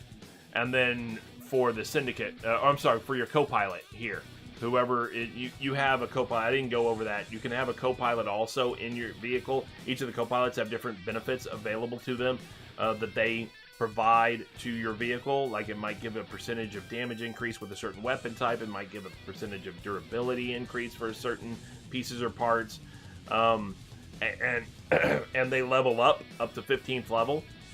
So you want to level up your co-pilot so you can get some additional benefits out of your weapon choices and try to make sure you have the right co-pilot for whatever your build is. I'm bad about that. I'm going to admit that right now. I always forget about my co-pilot, so quite half the time I don't have the right co-pilot for the weapon build, or for the vehicle build that I'm using in the weapon parts. Here's your other rewards. Like in that case, I only got 9 scrap, and that's because it specifically says in the write-up for the patrol mission where you're fighting bots, it says that less rewards are given and no fuel can be earned. And then here are patches that you can earn. Like this one is Autocannon Mastery 4. Next patch progress 0 of 40, it says at the bottom, and how you earn it is by destroying or helping destroy enemies with an epic weapon of the autocannons type. The AC-72, or I'm sorry, the Whirl, the one in the middle, is what I have on the back of my truck. Because of that, I've destroyed or helped destroy apparently 40 people since the last time I received this patch. And as a result, I received that patch. Now it starts over. It says next patch progress 0 of 40. So after 40 more hits with that, or people being destroyed or whatever with that, then I'll get that patch again. Additionally, you have other tabs up here and the challenges for your daily challenges and special events. You can see some things here. There's nothing to click side, but you can see what progress we made. We won 1 toward the win 2 battles and missions or raids using a shotgun, and the win 2 battles and missions. So we have that. For weekly challenges, we have 1 progress toward 8 battles and missions with scrap metal as a reward. And then if we look on, oh, I'm sorry, there's a little bit more here too. No, that's all the weekly challenge. Nothing, no more progress there. Seasonal challenges, though, here you can see we did get 1 of the patches required. That would be that purple patch that we had on the first page of this. And then we also destroyed 2 modules in 1 battle. You have to complete that 5 times toward one of the seasonal challenges. And then when we look at what's going on, Heavily, how you doing? I'm doing a tutorial today. It's Tutorial Tuesday. Hopefully this will get the attention of some new players. The grind goes. The grind goes as always, you know. Didn't play yesterday, so I got to start from scratch today for the week. And then, nice, streaming as well. And then in the scoreboard here, these are all the... Talking to yourself. Got it. Yeah, I'm pretty close to that myself. These are all the bots. They have basic names. Claudia, Emily, Ethan, Ryan, stuff like that. That'll help you recognize that they are... well, excellent. Thanks, man. Thanks for tuning in. That'll indicate that they are bots. And then over here would be our team. And sometimes you have bots also on your team, though it looks like we had 8 human players. And you can see where you rank on this as far as the game was concerned in regards to score. That helps determine how much reward you got. As far as, like, we only got 9 scrap. It only varies, because it's such a small amount on the patrol missions, it usually only varies between like 7 and 10 or whatever anyway. So you're not going to see a whole lot of variation between the top score and the bottom score in the patrol missions. But in other missions, you may see a lot more of a disparity between them. And it shows how many kills you got and how many assists you got. All right, an assist is just you got a shot on the enemy, you know, and then somebody else gave the killing blow. All you have to do is hit it once for it to count as an assist. So it's not that difficult to do to get assists, that's for sure. So, oh, okay. And then once we're done with this, we can queue up, or we can just hit close and go back to our map. We're going to go ahead and queue up because, like I said before, we have to do a total of 5 of these in the course of the day in order to complete the daily challenges, because it's 2 for winning 2 battles and missions, 2 for winning 2 battles and missions or raids using a shotgun, and then once both of those are completed, which they complete at the same time, it'll be win 3 battles and missions, and win 3 battles and missions or raids using a shotgun, so that's a total of 5. 5 of these with the shotgun will accomplish our requirements for the daily missions. For the daily challenges, excuse me. So that is what we are queued up to do now. Once we finish those 5, we will move on to raids, and I will tell you strategy on raids, or at least my strategy on raids, when I get there. Now, I did promise a viewer that I was going to do something a little different, and it actually makes sense. I'm modifying my raid strategy, my raid accomplishment strategy.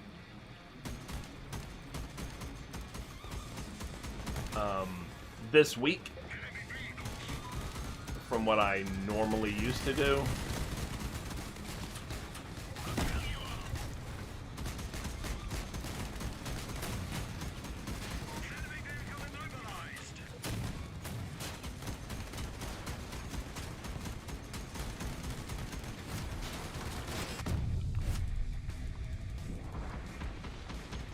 Alright.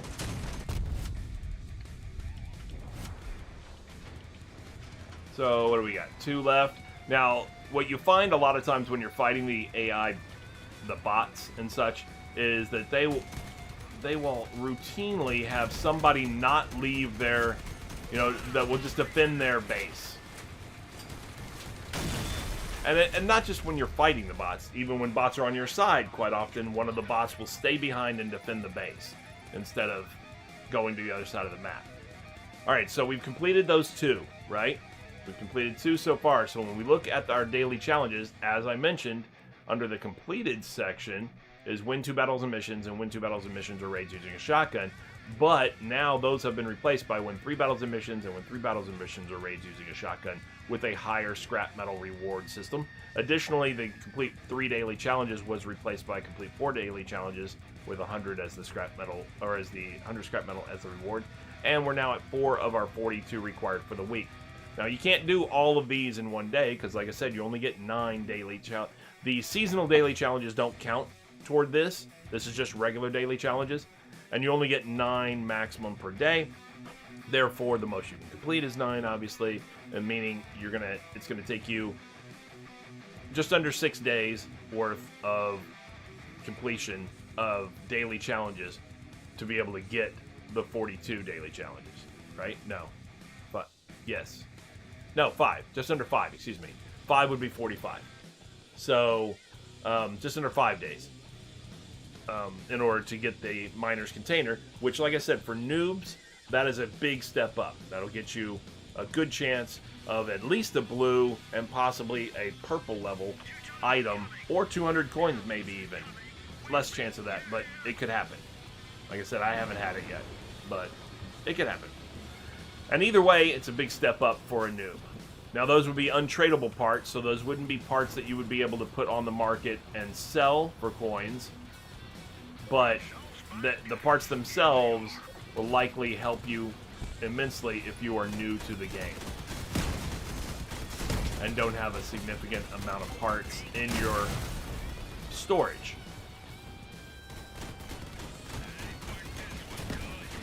So the great thing about it is, while there is a grind with regards to the resources and the scrap and the copper and the whatever, all the things you need to craft and everything and to level up, while there is a grind in this game, you come to this game to shoot vehicles, to build vehicles and shoot vehicles, right?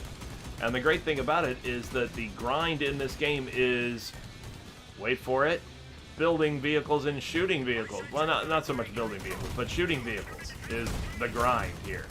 So, isn't that greatness? Sounds pretty awesome to me, because that is why you came to the game. To shoot vehicles, and then there you go. You can do just that and grind and be rewarded for it. It's not like some other games where you have to leave the fun parts of the game in order to go grind. You don't have to do that at all. The grind in this game is the fun parts of the game, what you came here to do. Now,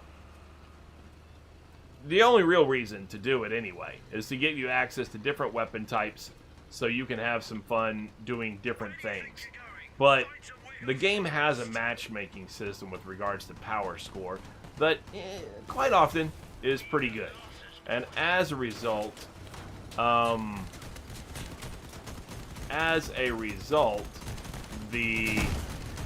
only real effect you get by having all the whiz-bang cool stuff is that you just get a different experience out of it. That's really it. It doesn't necessarily mean it's more fun per se, just more options for you. But playing at the low power score is still plenty of fun, so just keep that in mind as well. Also, the great thing about this game is it's 100% free free to buy, or free to download, free to play, everything. It's 100% free, all right? And with it being free, there's no reason it shouldn't be in your library. You load it up, you play it, you can play it casually. You don't have to play it very hardcore. You don't have to get into the market and in the crafting and all that kind of stuff. You don't have to do all that stuff. Yep, see, I just crafted that item. Okay. You don't have to get into all that stuff at all. You can just play the game and start off like that if you want, and it can be a casual thing. Oh, I've got, 30 minutes. I got 45 minutes. I'm going to load up some cross out and do a couple of quick matches. You can see these matches don't take very long at all.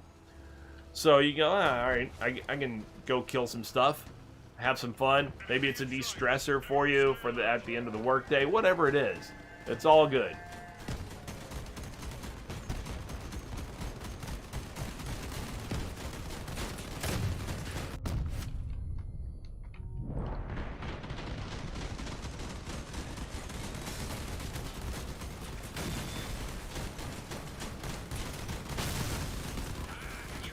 So, it's not that difficult.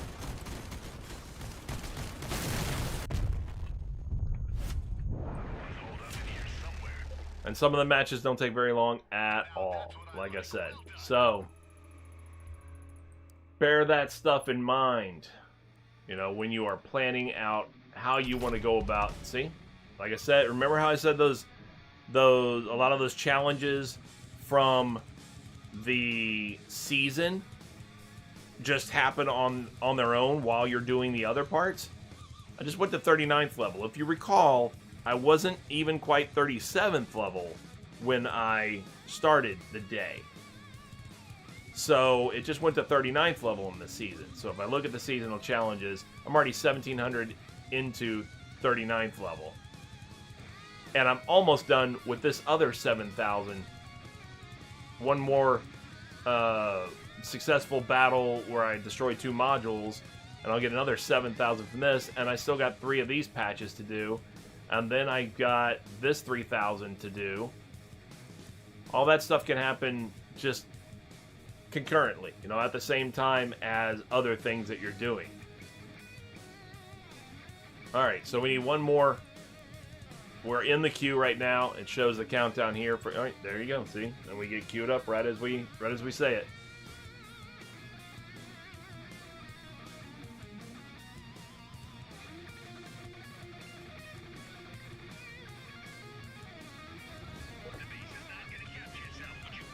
So if anybody is joining the stream or watching the stream at any point where they are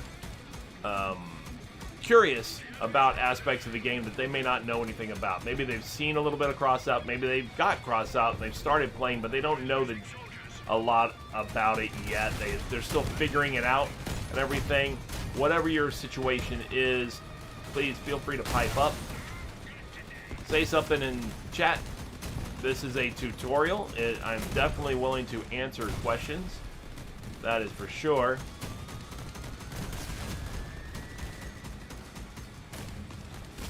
But in the meantime, I'm just going to keep on keeping on, doing my challenges and helping accomplish different aspects of the game that way.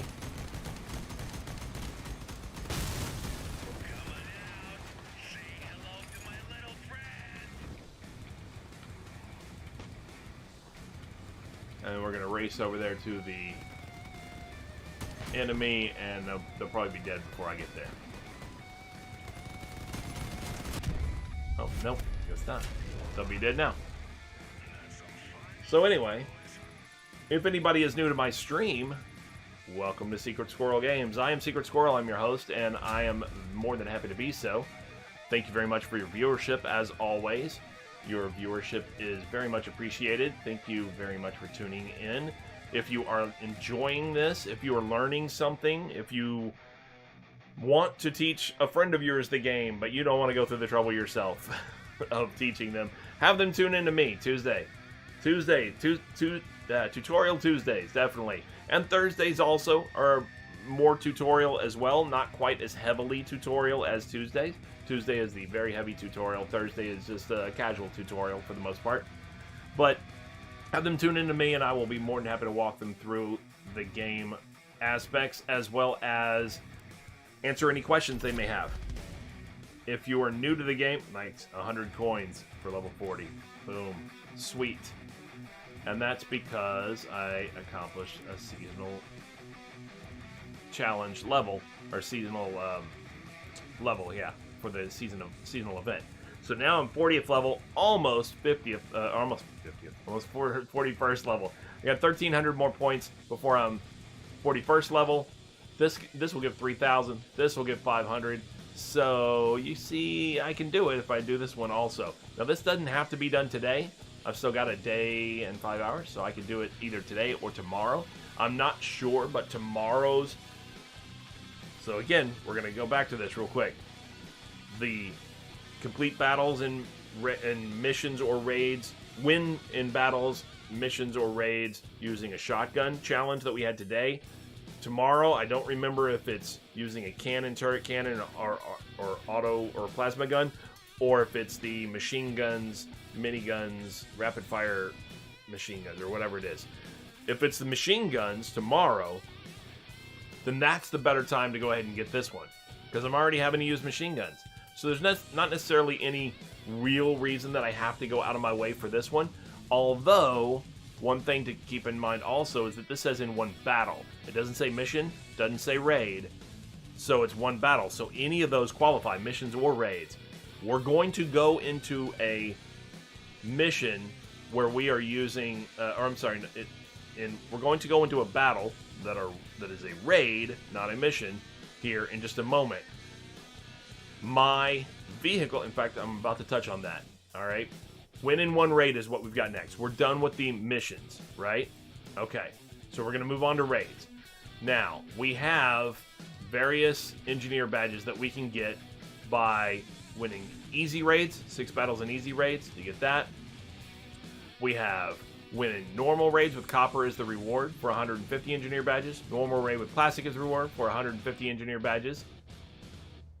Hard raids with electronics as the reward for 500 engineer badges. Hard raids with copper as the reward for 500 engineer badges. Those are good value, definitely. You can get 1,000 engineer badges right there. Over the course of 3 weeks, you would have one of those purple level loot boxes on the badge exchange. Not bad, right? And it's a tradable item, which means even if you're not happy with the item, put it on the market and sell it. You get between 270 to almost to like 400 coins for the item, depending on which item you actually end up getting. Yep, not bad idea. Or you can just sell the loot box itself for just over 300, like 310, 315, something like that. I think maybe a little bit more than that. I haven't checked the price recently. But we're gonna start with these because I made a promise, and if Bigfoot tunes into this, he will know that I specifically made a promise. I wrote it down on this napkin here. Do hard raids. And I'm not going to forget it because I said I was going to do it. And I'm true to my word. So do hard raids is the task. Now, in order to do that,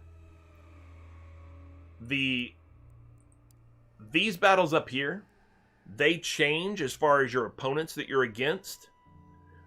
You have the same number of opponents all the time. It's always going to be 8, right? The difficulty of the battle changes with the power score of the vehicle that you bring into that battle. If you bring in a low power score vehicle, you're going to face a bunch of low power score vehicles. If you bring in a high power score, you're going to face a bunch of high power score vehicles. Things like that.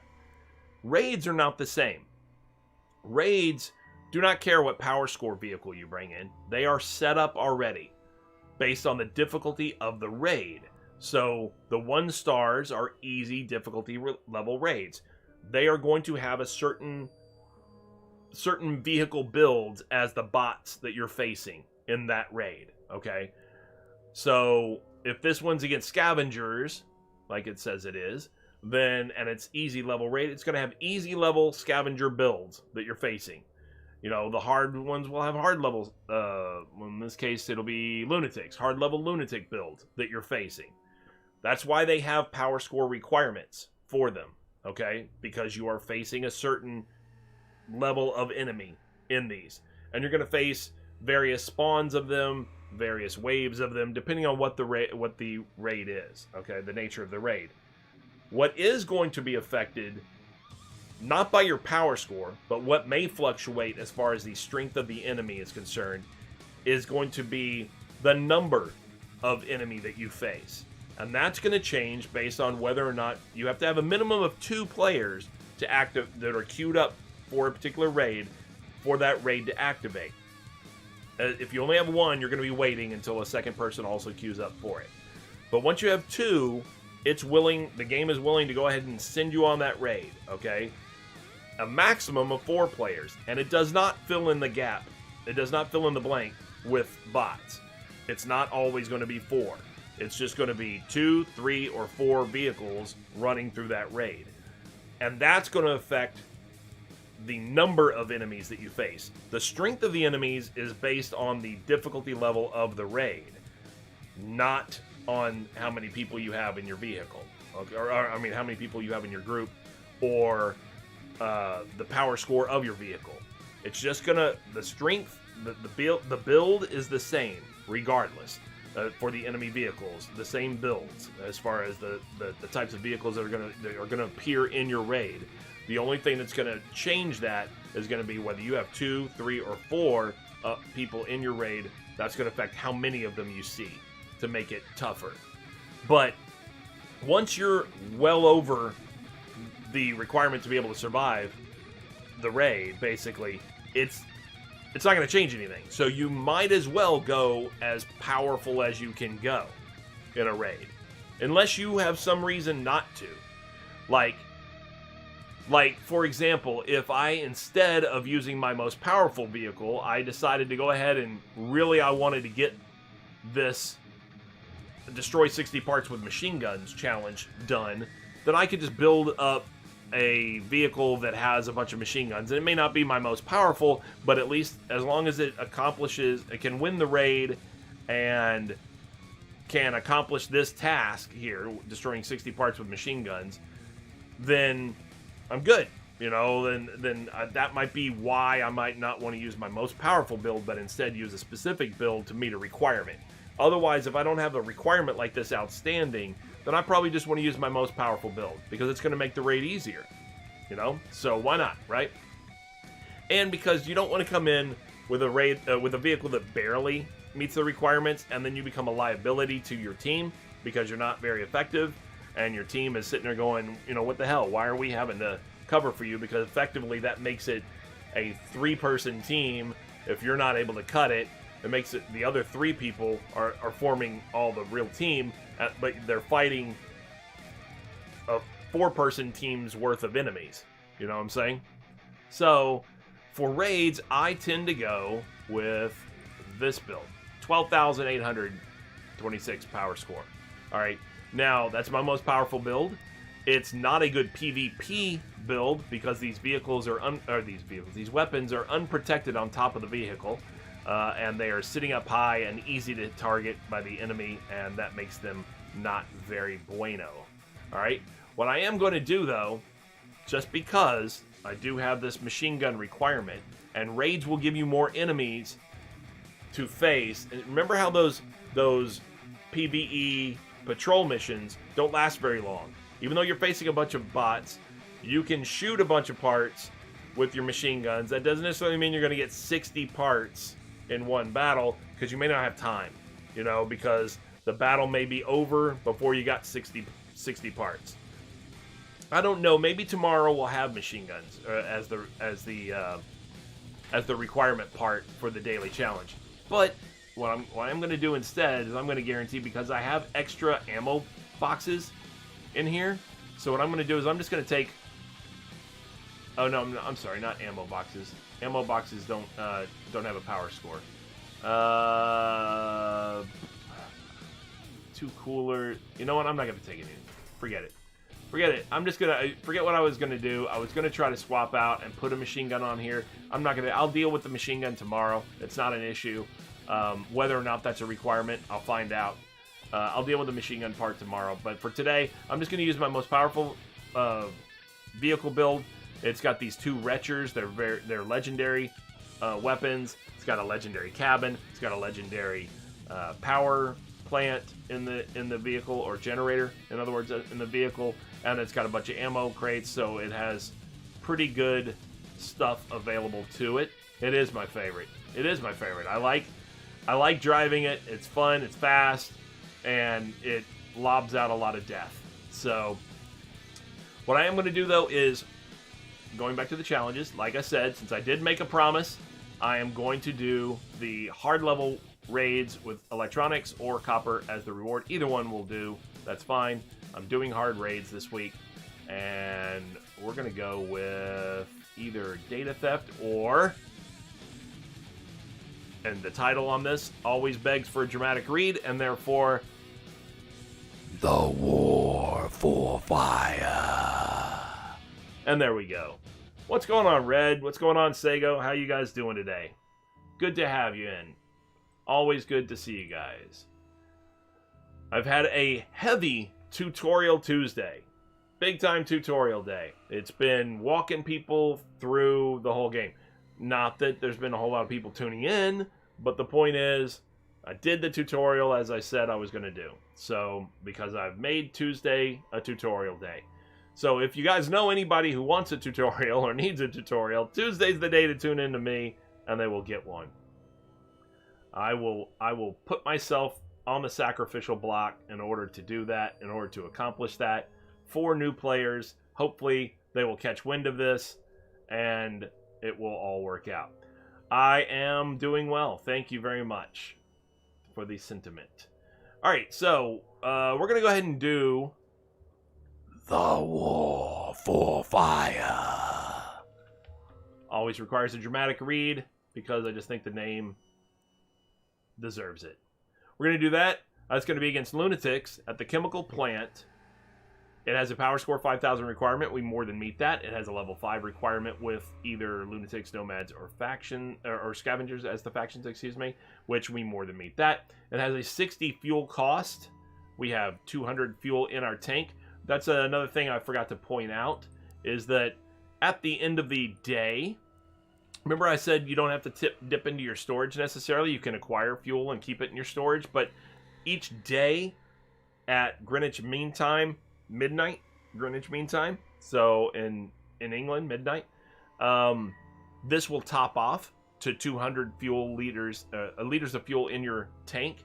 So whatever you had before, it will just top off to 200. It doesn't put anything in your storage, actually. It just puts it in your fuel tank. So if you're down at 0, it just gives you 200 free liters of fuel by topping off your tank. If you're at 100, it'll give you 100 free liters of fuel to top off your tank. But there's no reason to not be at 100. If you play all the way down to, I mean, not 100. No reason to not be at 0. If you play all the way down to 0 and get that 200 free liters of fuel. So yeah, it's great for PvP missions. Of course, it doesn't help you when you're doing PvE missions because you don't get fuel. So, are these folks coming? They seemed like they might be coming, and I didn't want to get in their way. I didn't want to bother them. You know, they seemed like they might not. All right. Yep, resources can definitely be quite valuable.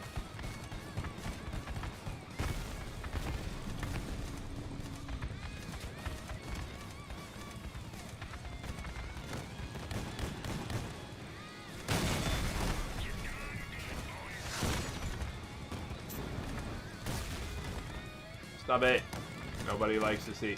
So as you can see, first off, raids take longer than like patrol missions, for example. And you're gonna fight several enemies. Now the mission of this one is that you go in. The way this one works is you go in, you defeat the defenders at 2 generators. And you turn on or off, whatever, turn on those generators, I think it was. Whatever it is, you activate them. And then you...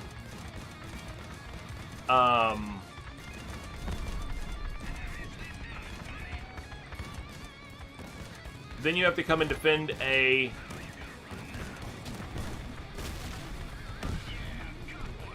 You have to protect this truck right here against waves of enemies for a given period of time. As you can see, the countdown timer up there, 3 minutes and 20-something seconds currently. And then after that given amount of time is up and you've defended the truck, then the truck will go into motion. It will drive to the other side of the map. Along its route, it will be attacked by further spawns, and you will defend against them, or you'll fight them, and then you will, when the truck gets to its destination, it will spawn more enemies and a boss, and you will defend against all of them. And then that will be it. It will be over.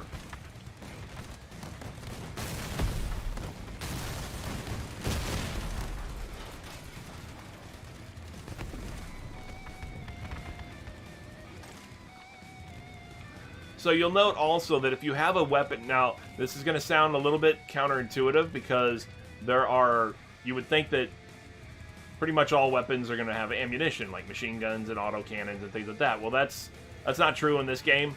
Only things like cannons and grenade launchers and things like that have ammunition. So you may have, so you don't have a requirement for reloading, basically, or reloads, ammunition requirement for, you don't have to worry about running out of ammunition or anything like that for most of your weapons, or probably a good portion of your weapons at least. Your energy weapons don't have ammunition, and these retchers, though, do have ammunition, these two weapons that I'm using, and that's why you see me going over those little icons there. In raids, quite often, the enemy, when they die, they basically become ammunition. So not all of them, but quite a few of them do, and which makes it very convenient, because ammunition is the thing you need to kill more enemies. So it's always good to go ahead and get some of that ammo.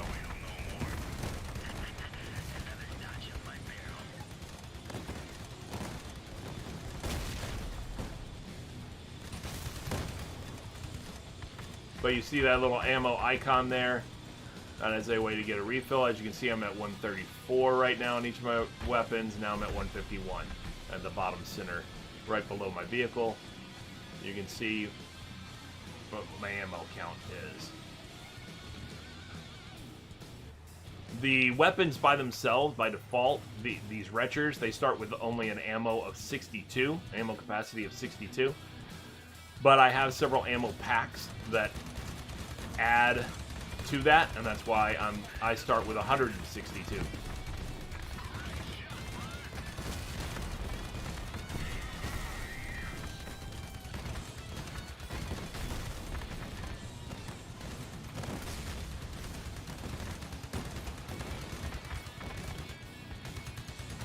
You guys can get him.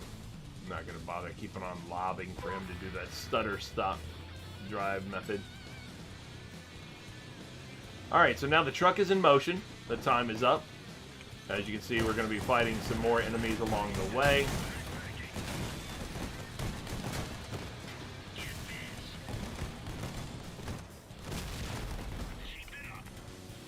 And we're going to be running into some walls and columns, because you do that a lot in this game. Luckily, there is no environmental damage. You don't take damage just from running into stuff, nor is there friendly fire. You don't have to worry about your allies accidentally killing you in general. I mean, it can happen with some of the burn weapons, but in general, friendly fire is not a thing. You don't have to worry about that.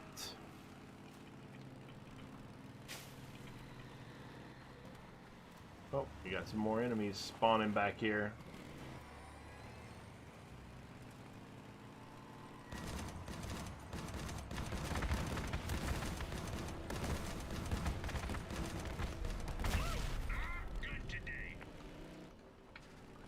And the truck is almost at its point, destination.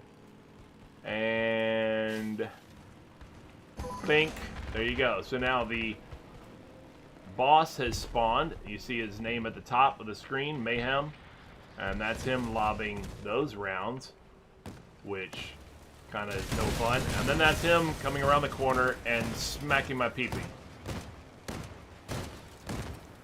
Very rapidly. I expected him to be a little slower than that. I did not pay attention to his build. I did not look and I wasn't even really looking at his name, I drew. It's alright, he's done now. You get one free respawn in raids. Now it's just gotta kill his ads. That's all. Once we kill his additional enemies here, this will be over. There you go. Battle's over. You get one free respawn. Any respawns after that, you have to have repair kits in your inventory or in your storage. Or you can pay actual in-game coin to respawn. And you don't want to do that. So it's good to have a few repair kits available to you. But like I said, you also get one free respawn anyway, so it's not so bad. So that is the first one. We are going to do 3 of these today, and then we're going to do one easy one with the remaining, because that'll be 180 fuel since there's 60 fuel each. We're going to do with our remaining 20 fuel that's in our tank, we're going to do one easy mission, or easy raid, and that will help us progress toward the weekly challenge of completing 6 easy challenges. So we have that going for us. Not too bad. Not too bad, I would say. The free fuel. Definitely, I try to play every day. Well, I don't stream every day, but I try to play every day just to, if nothing else, get the benefit of that free fuel in order to accommodate all of the weekly challenges that I need to accommodate so that I can get maximum rewards. On this channel, I try to think about what's the most efficient means of getting this or that and things like that, and it's not always, you know, the things you would expect, but sometimes it is, you know.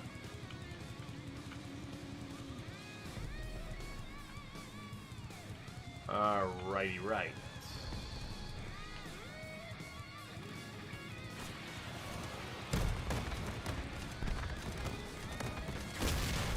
Yeah, that's what happens to you.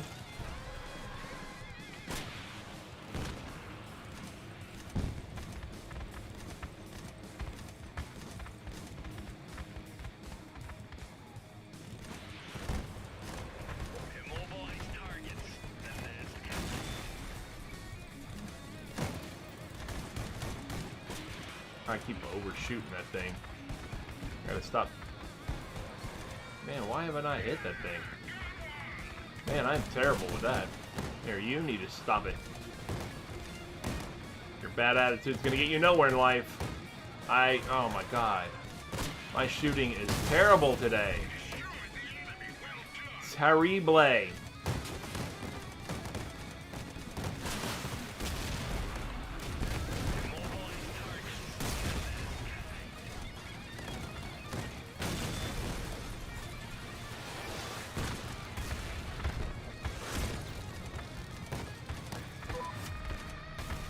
Alright. So we're going to do the same thing as we did before.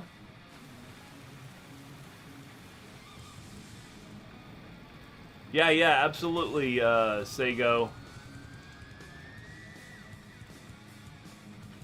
Don't put your fuel into the tank. Do not, unless you have a premium subscription and you are specifically looking at farming some resources one way or another, do not put your fuel into the tank. It's not always worth it. You lose out, you know. It is definitely, oh my god. Leave this guy for Christ. Oh. I just lobbed a bunch of rounds missing that dude left and right.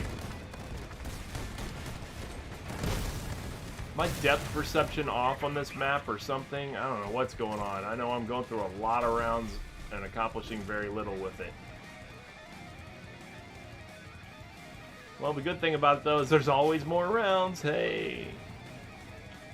Excuse me. Coming over here. Picking up some of these. Alright, what do we got?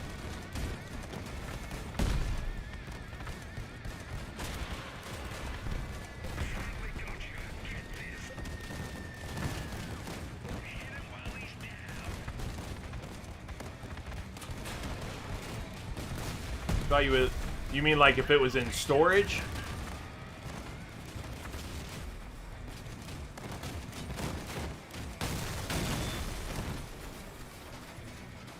Is that what you mean by in your car, or?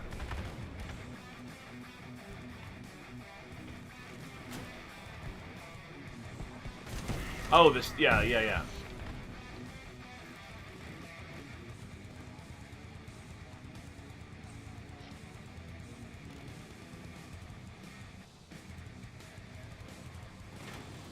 Haha.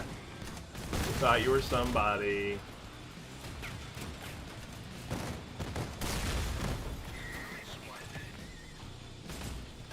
Oh, sorry, dude.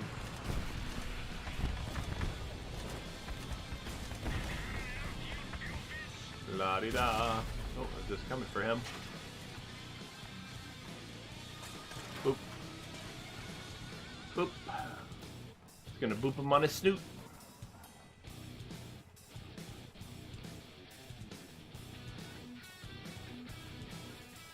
All right.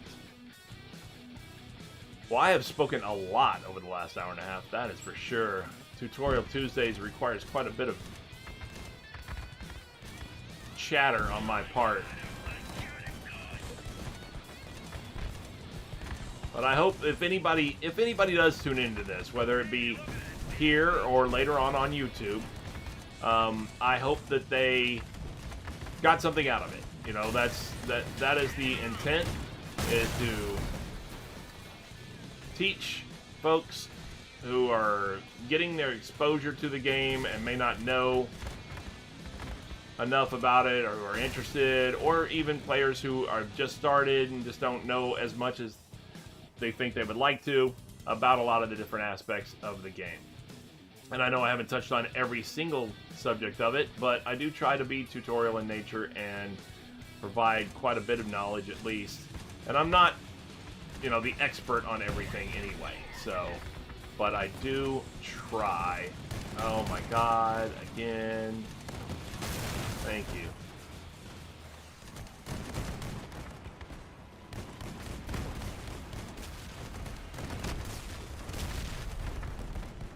Again, if anybody knows of somebody, you know, like a friend of yours or whatever, and you've tried to show them something about cross out and everything, and you try to say, hey, let me show you this game, and you know, some people find it difficult to explain things. They just know how it works because they've been playing it and stuff, or they forget to touch on things and something like that. But you'd like to have your friend learn it and play it. If nothing else, maybe let them know that there is a Twitch streamer out there who is providing tutorials and that they can watch.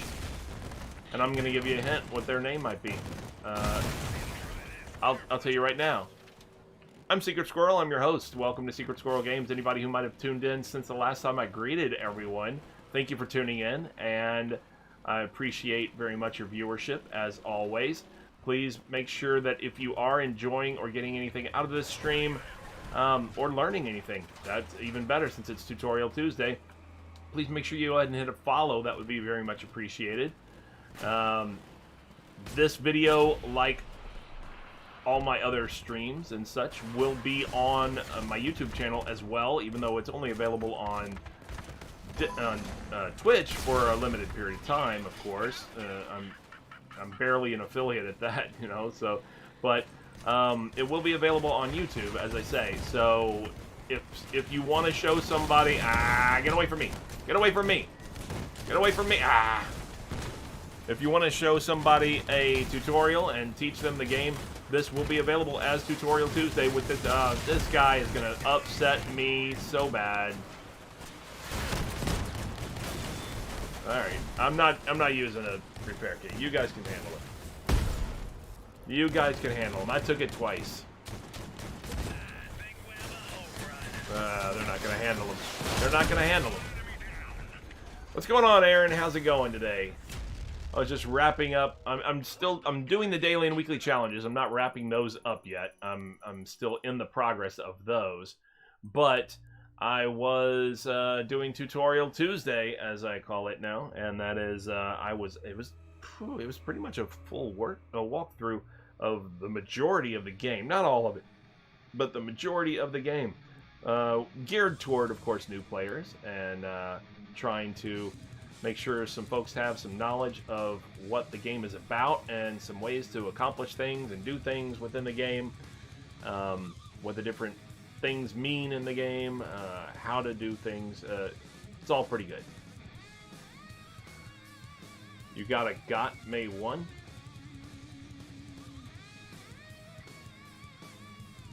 What's that mean? A confirmation yesterday that I got May 1. I'm good, but... Oh, okay. I was wondering... It's like...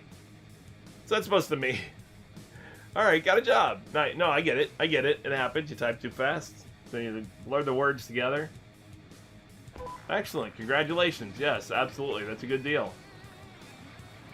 Make that money, right? Got to do it.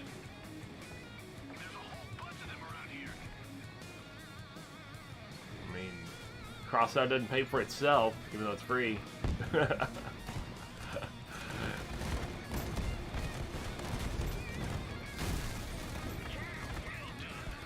What's going on, Foxy? Good to have you joining the stream. Welcome. Ah, get away from me! Your fuses. Ooh, I don't like them. I don't like them. Don't even worry about it, bro. That guy was coming up on you. Ah, it's fine. It's fine. All you missed was me rambling on. Today is Tutorial Tuesday. So, I was rambling on. I was giving full tutorial day. Today was heavy, hardcore tutorial in aspect, basically.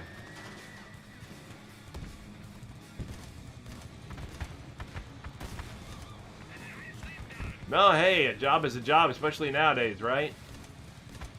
In this quarantine or COVID world, I should say, and everything, it's good just to have work.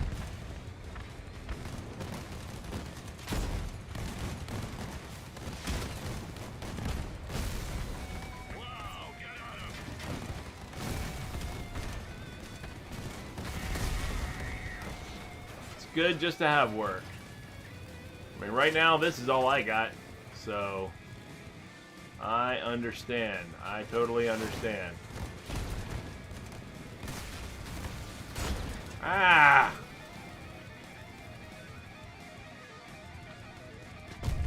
Okay, see, that's just rude. I was like here, and now I'm here, and...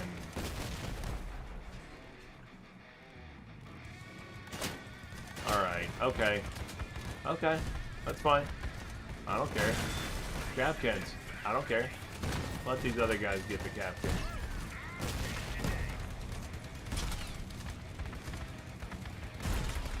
Nice, got the cheers.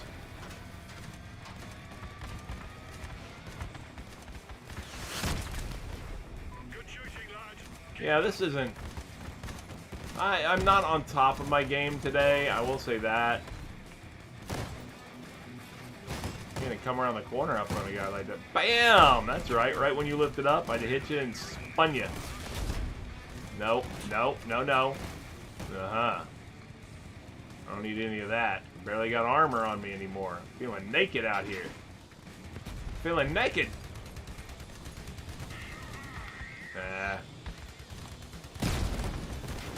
Oh, these brothers coming all the way around. Ah!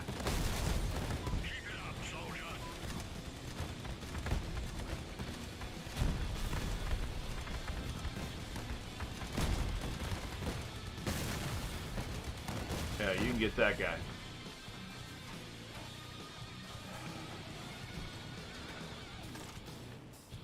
Nice with the cheers, Red. See? Red just gave Aaron a congratulatory job cheers as far as I'm concerned.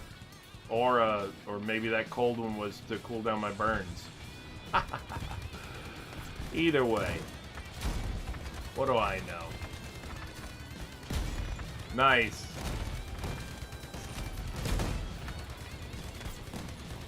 Not good with names. Okay, well, I mean, it should still show up in my friends list, I would imagine. What the heck? Damn, nobody likes you.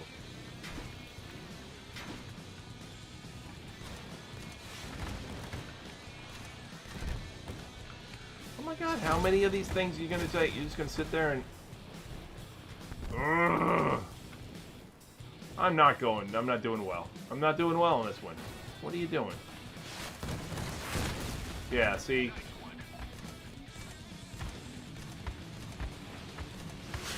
There, see? We'll just do that, and we'll just... Where the heck are we? Oh, I'm way back here, okay.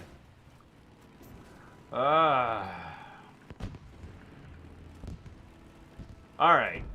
Now I'm gonna pick it up. I'm gonna pick it up.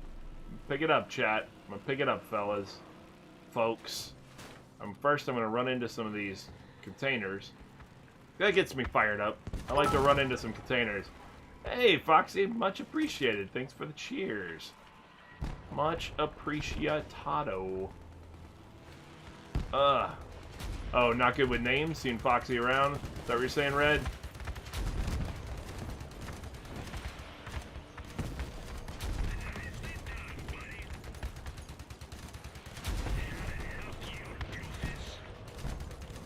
Come on.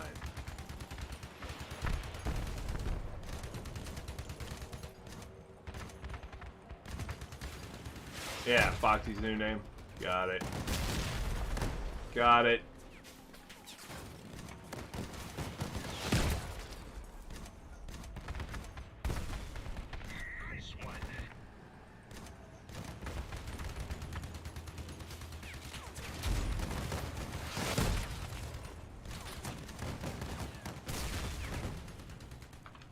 I'm running into this thing. I can't go forward.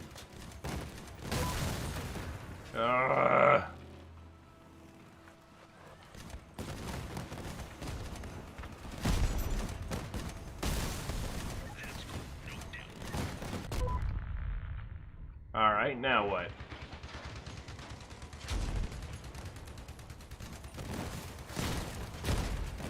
Man.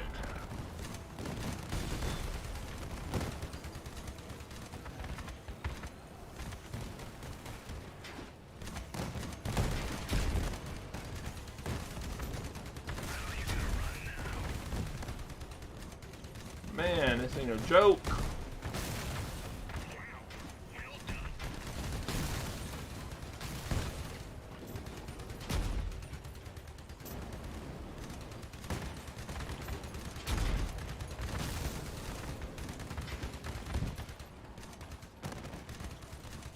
Alright.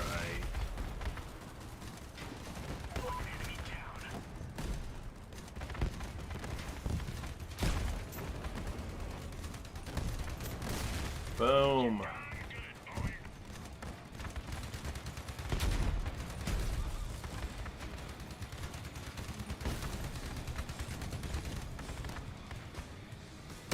Ah! Just keep ending up on fire.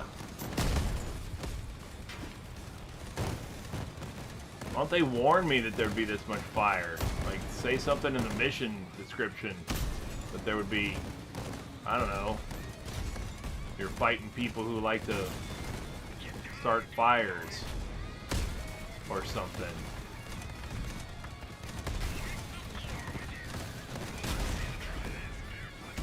It's just not fair. It's not fair.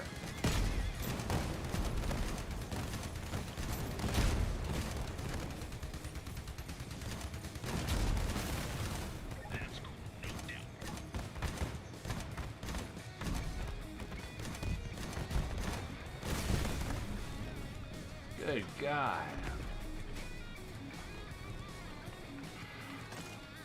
Alright, I got down to like teens or something. Single digit level of rounds. I'm not gonna bother with the cargo. I don't care about the cargo. I care about all his ammo. Ah!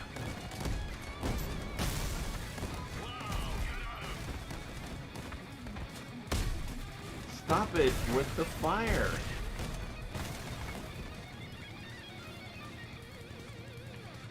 Goodness. That was just rude. I just put that one in the bricks just to show how mad I was. That was road rage. That's why I shot those bricks. Because F those bricks. You know what I'm saying? You know what I'm saying.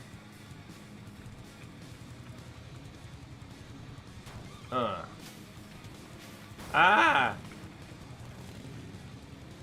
F that wall too. I don't even care.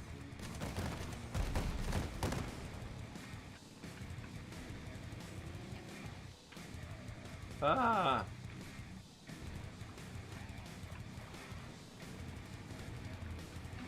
Brakes? What are those? My downshift is all. My throttle brake. See? That's why I end up over here.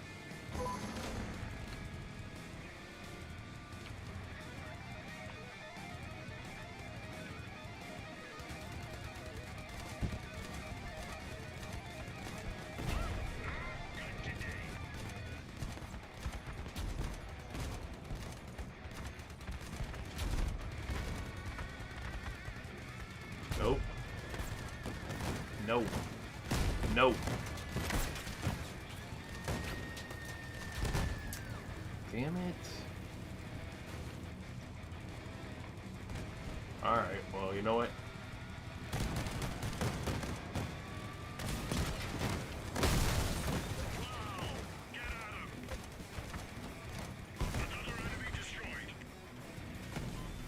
No. Ah, no. Oof. Yeah, I know. Those walls, they, especially on this map, these little containers, whoever stacked them doesn't know how to stack them neatly on top of each other. They're a pain in my... Ooh. I'm gonna call the Teamsters. Or the dock workers, or whoever it is. I wanna call them. I guess it's not a dock, it's Teamsters, right? So, it would be Teamsters, yeah. I wanna call the union. I wanna say, you guys got a problem. Gotta start stacking these containers straight.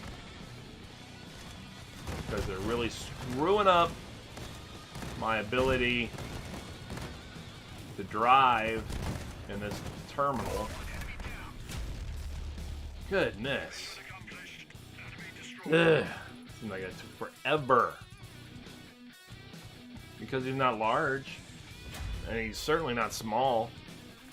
So, it just shows you, if he's medium, think of how the large one is. No, that would be normal.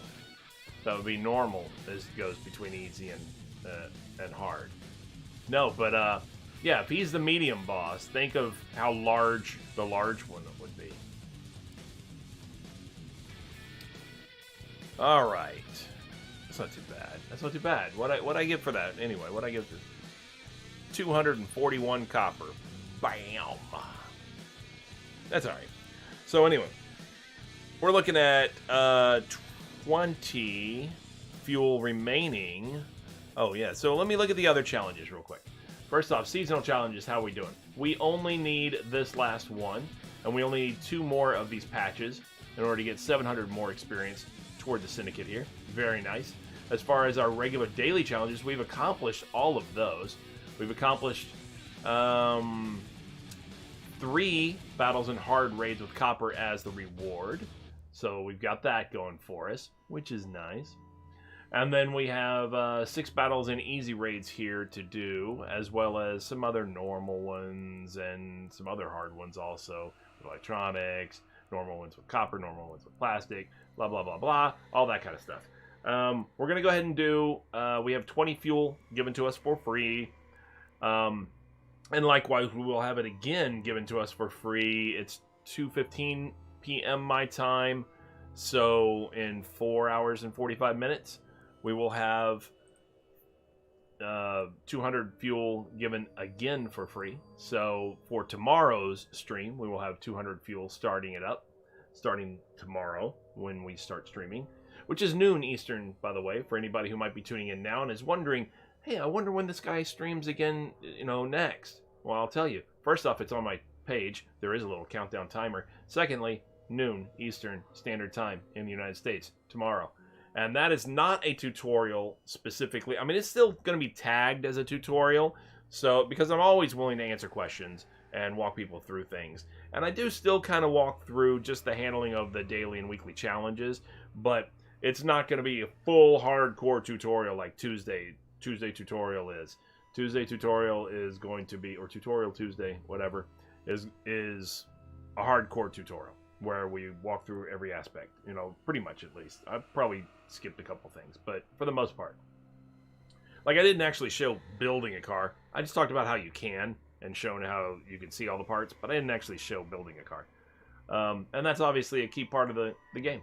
So I did leave that out a little bit, though. But I will go ahead and do an easy raid in order to gain some progress toward the win 6 battles in easy raids right there. So if I go bing like that right there, it'll only show the easy raids. See, it's a little shortcut, neat little shortcut.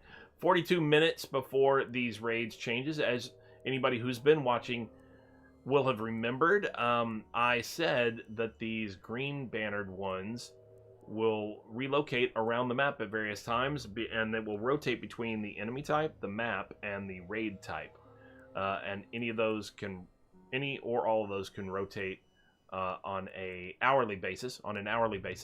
But there will always still be 2 easy with copper as the reward, 2 normal difficulty, 1 with copper as the reward and 1 with plastic as the reward, and 2 hard difficulty, 1 with copper as the reward and 1 with electronics as the reward on the map at all times. So what I have here is I have Lunatics at the Lost Coast Perimeter Breach as an option with my remaining 20 fuel, or I have Gone in 2 minutes against Nomads on the Dead Highway. I think I'm going to do Nomads on the Dead Highway for Gone in 2 minutes. It is an easy level raid, as you can see right here. Fuel cost 20. We only have 20 in the tank, so we're all good there. You only have to be level 4 with the Engineers faction in order to qualify for this. So easy enough, right? 2 more levels for Omni Wheels on Season. Anyone excited? Oh, I already queued up. I was going to check, but I just went ahead and went at it. Hey. Haha.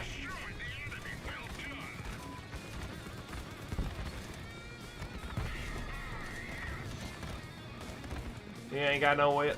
Well, you ain't got no wheels, Lieutenant Dan. You got more? Alright. See, that's what I think they should have said. As one of the things you hear them say. But you ain't got no wheels, Lieutenant Dan. Yes, I know that, Forrest.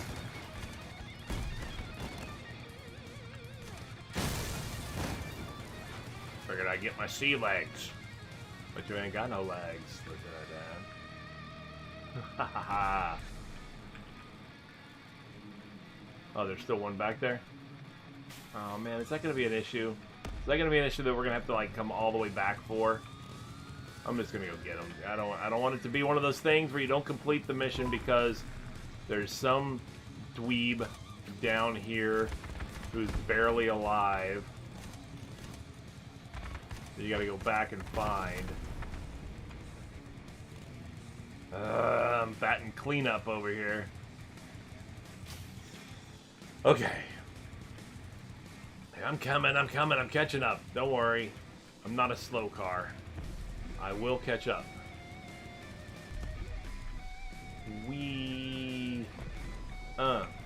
course, I will run into that, and that will stop me.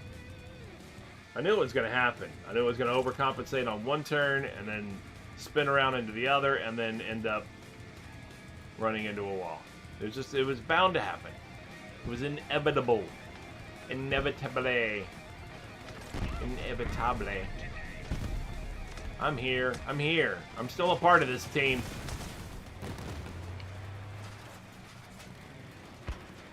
Oh. Damn it. What kind of monstrosity is that? I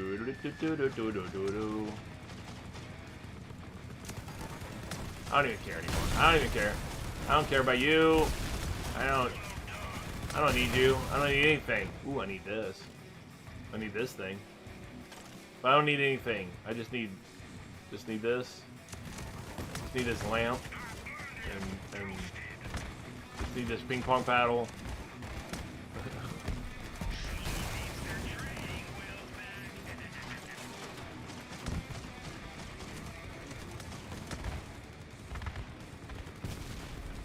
I am all about the movies.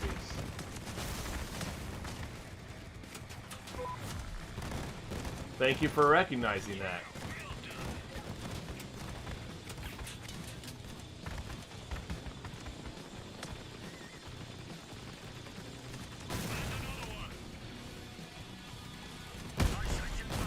Haha.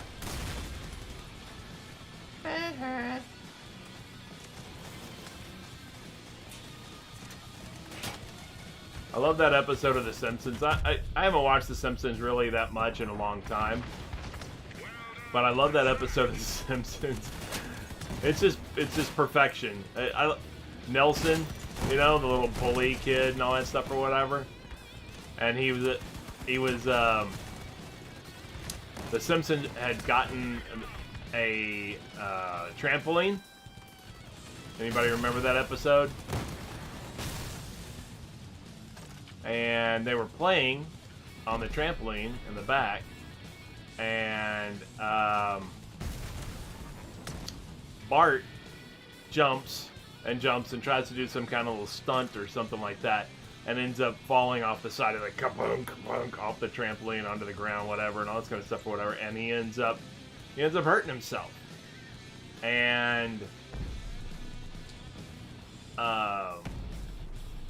And of course, as soon as it happens, Nelson pops up and just goes, or whatever, you know. And then when he does,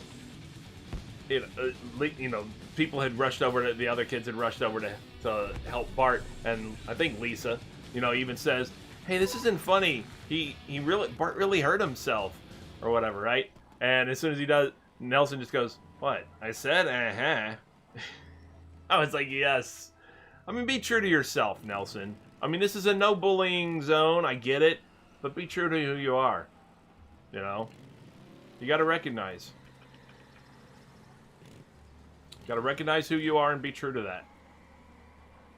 I don't encourage bullying. I do encourage being true to yourself. So if the bully is who you are, I guess don't change.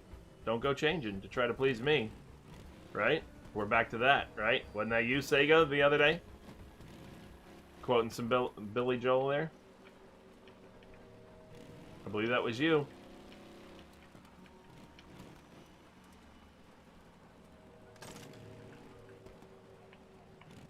Figured as much. Thought so.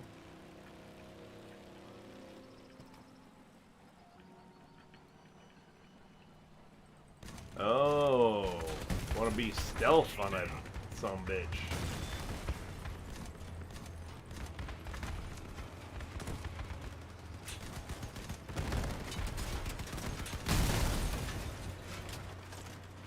Ah, found a mine. Found one. If anybody left that there, I found it.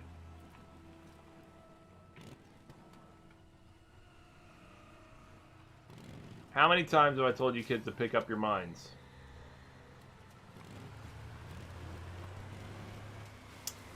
I'm good for both. That is, see, the thing is,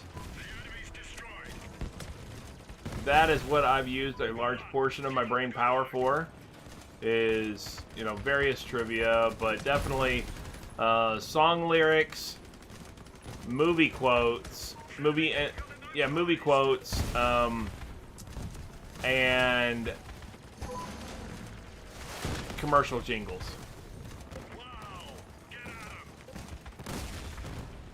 I mean, I figured, you know, what could go wrong? Why wouldn't you use your brain for that? That's just good planning. Those are big industries for a reason, right? But let's put it this way. Here's my logic, okay? Especially for song lyrics. Knowing the words to Billy Joel songs, for example, in this case, or whoever, has made Billy Joel a lot of money. So why wouldn't it? I mean, who's to say that only Billy Joel should profit from knowing the words to Billy Joel songs? That's my get rich life plan, right? Know the words to all the songs. That's made all those people a lot of money. I mean, think about it. If you knew the words to every Guns N' Roses song, and you knew the words to every Billy Joel song, and you knew the words to every Rolling Stones song, and you knew the words to every Metallica song, and all this stuff or whatever, think of how much money those bands made. And they only knew the words to their songs. And you know the words to all of them. Man, the logic is flawless. You could make all that money. It's science. You can't argue with this.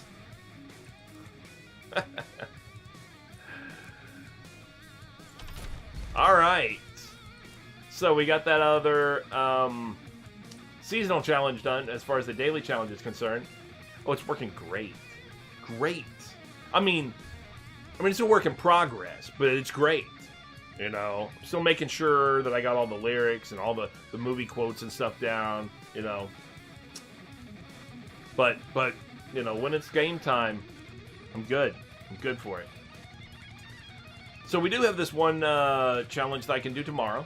I'll save that for tomorrow. Not a problem. But our regular daily challenges are done. As far as weekly challenges, we've gained some progress. For anybody who might be tuning in who is unfamiliar still with any aspect of the game, I am going to just do a couple of the side or group missions in the adventure mode. If you recall, back here on the map, I said that this was a large sandbox. It does have a quest line actually in it. Ooh, yeah. Oh, darn it. Well, it doesn't matter. It's in there. So in this mode, which is, like I said, a very large, open-ended type of sandbox mode here, as you drive around, you'll see things like this, and these are trash piles, and you select them, and you pick up some resources, like I said, engraved casings and things like that. Additionally, there will be bots around that are in various parts of the map, and then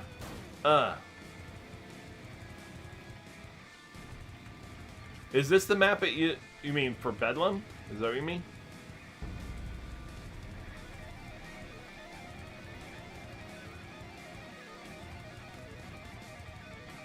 Is that what you're talking? Or Battle Royale, like the Brawl? It's a Brawl, right? Yeah, Battle Royale Brawl. Yeah, if it's there, I'll hit it. Damn right. Why wouldn't I?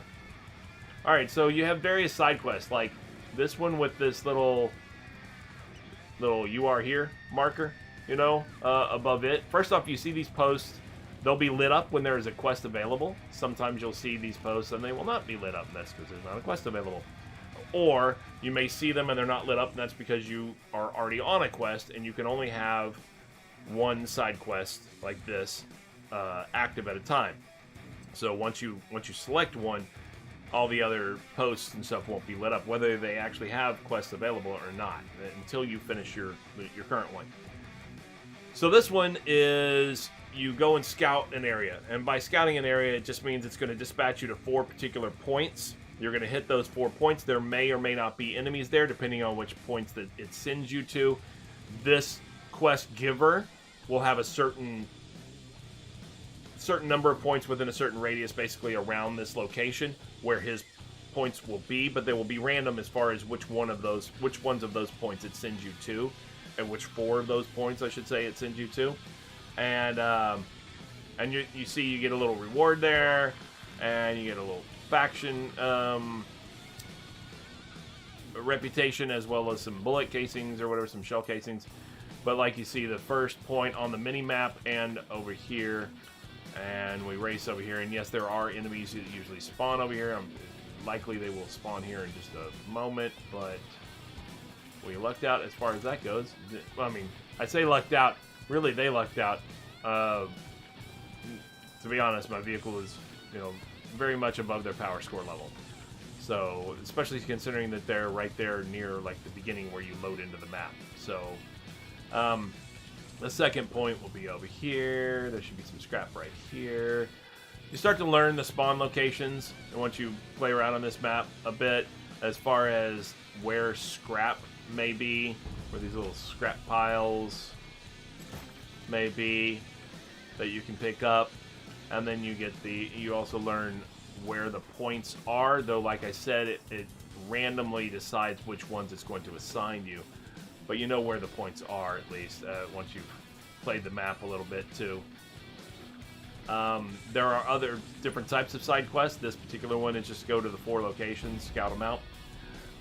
There is another one that you'll see a lot is go and find 5 crates. It'll give you a circle on the mini map down below, and you go to that circle, or anywhere within that circle I should say, is where you will find 5 crates.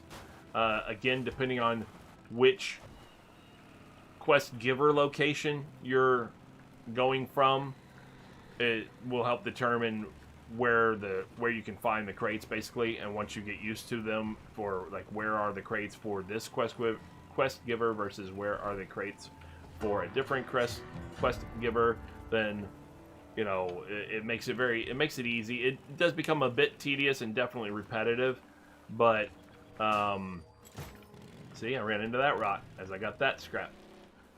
But it is something that you can learn to do. Usually there's a lot of scrap over here too. See, this post is not lit up, so there's no quest there, for example. But what I am going to do is there is another quest that's only good, or challenge, excuse me, that's only good for today. If you see on the mini-map, I'm heading toward kind of a dark reddish diamond with a little symbol in it. That is this one over here. And this would be the repeat of one of the quest line missions. Remember I said there is an actual quest line, like a little storyline that goes on in this adventure mode in this giant sandbox map. Well, reach a spot for the scavenger trap. Okay. This is just one of the missions in that mode. In that quest line. But it allows you the opportunity for more rewards to replay a harder version of the previous adventure that you did, you know, or at least a part of it, of one of the quests that you did in it, for, you know, for more rewards, like I said. So it allows those.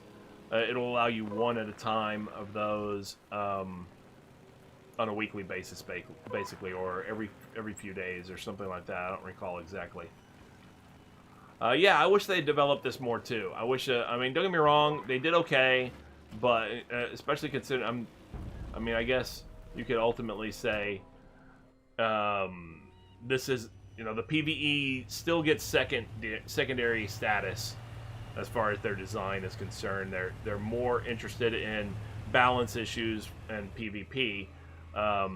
More so PvP than anything, because that's the meat and potatoes. That's what got the game its popularity, what popularity it does have, and such. But having said that, I do wish that they had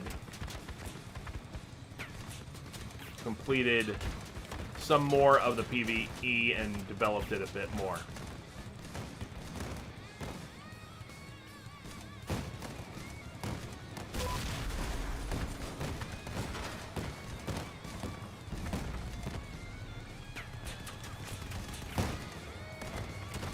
forgot I'm not supposed to actually kill the truck. I'm just supposed to kill the escorts and then take the truck.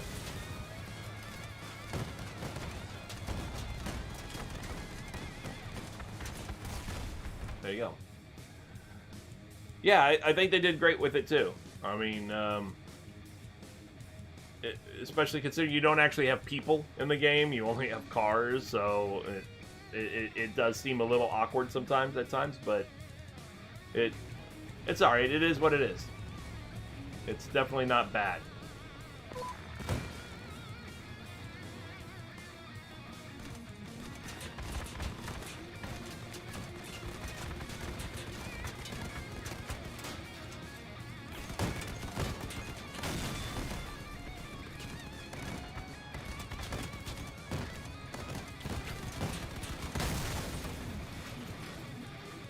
Wow, how'd I get down to 85? Did I spit that many rounds?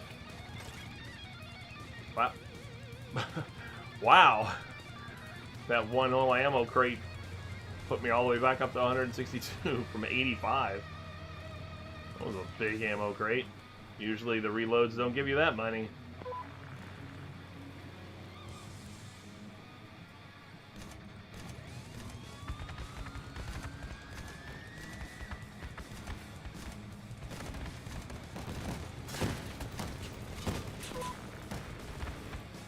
That didn't go the way you expected it to, did it?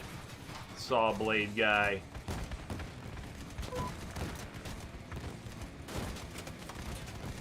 Yeah, you can. Yeah, you just gotta wait like 8 seconds or whatever and it starts you over back at the beginning of the map. Well, not if you're in missions like this. If you're in missions, it doesn't just, I mean, it'll do that, but it makes you restart the mission. Because if you die, you fail.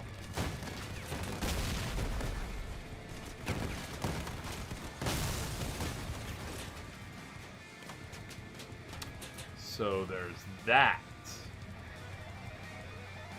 Don't mind me.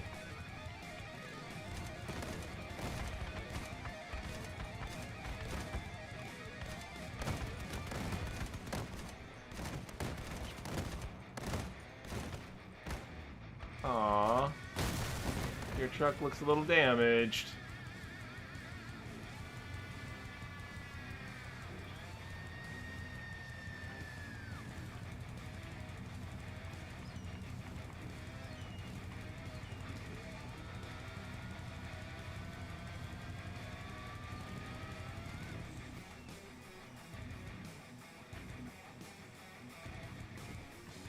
I don't think so. I think it makes you restart with a new vehicle. I believe so. And I can't guarantee you 100%, but I believe so.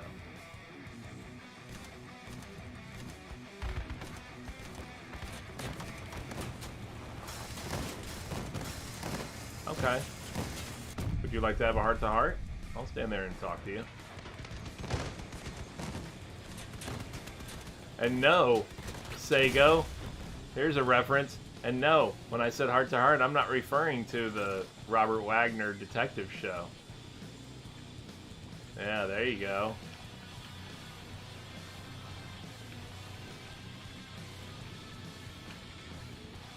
That's old school.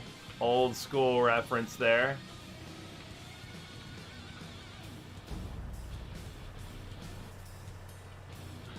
Yeah, I know, right?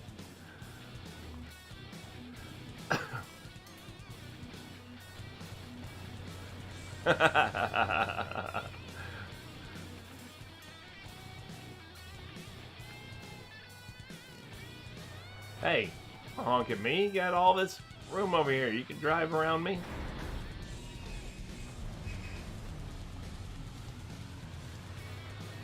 All right.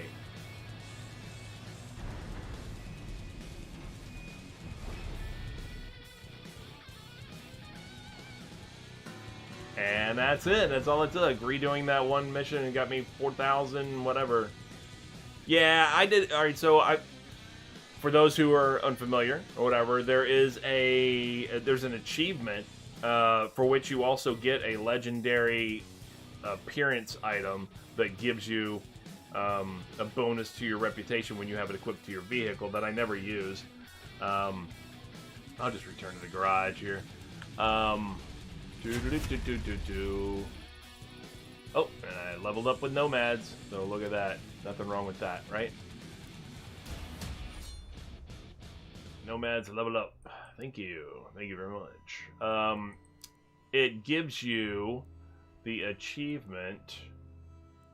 Gives you this, the peeper.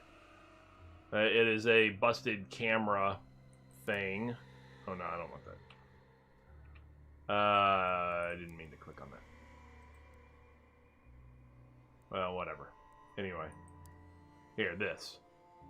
This is what I meant to click on. So it's kind of unwieldy to put on your vehicle and everything. Yeah, it gives you the 5% reputation gain and everything.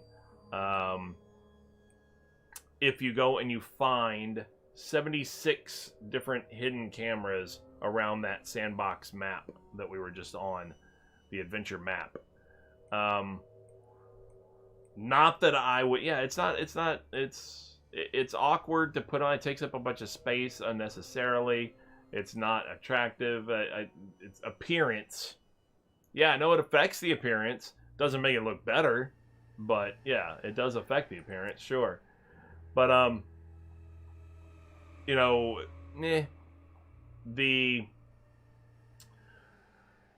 but nevertheless, it's, you know, if you want to go achievement hunting or you want something else to do while you're in that map, you can go and try to find these 76 hidden cameras. They're a lot of them are elevated up, you know, on the sides of rock faces and things like that. They're not all easy to find, definitely. I will say this: I found about, I don't know, somewhere around 30 or 35 or something like that before I gave up on the legitimate, you know, legitimate search and instead just Googled it. And then there was an interactive map that I found that somebody had put together that showed the whole map, and it showed the locations of each one of them, and it was interactive in that you could then click on that location and it would show you a picture of, like, if you got to there, you know, and you were facing this way, here's what it looks like, and all that kind of stuff, you know, and where exactly the camera is. So it made it a lot easier, and I went ahead and just finished it up that way, just because I got sick of it. 76 is a bit much, you know, to just try and find. It'll definitely take you a little while. I understand it's a legendary item, but the reality of it is it's just an appearance item that I'm probably never going to use, so I didn't view it as like I had to legitimately work hard for that, you know, like I was gaining some huge benefit out of having it. But yeah, there is, so the takeaway being that while, yes, you can do that, it's something else to occupy some of your time. Kind of neat, kind of interesting, or whatever, if you want to get involved in it. It is definitely challenging, but on top of that, there are workarounds if that's what you want to do. It's just get the achievement and get the thing. You can always just Google, you know, and work it that way if you'd like. In the meantime, I'm not going to bother doing all those. I just want to give a taste of what the side missions and stuff were like, basically, in the adventure. I'll do a lot of that off camera instead. We have accomplished some raids. We've used up our fuel. We've accomplished our daily missions. We've accomplished our daily seasonal missions, as well as a couple of the semi-weekly ones or whatever. I still have a day to do this one. I'm going to work on this one probably tomorrow instead when I'm on stream, and of course we'll progress toward these other weekly ones tomorrow.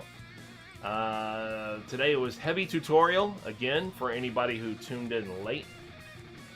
Don't feel bad, you know, if you're familiar with Crossout already, you probably would have been bored with the first hour, because the first hour, literally, I didn't even get to any of the combat. It was all explaining aspects of the game.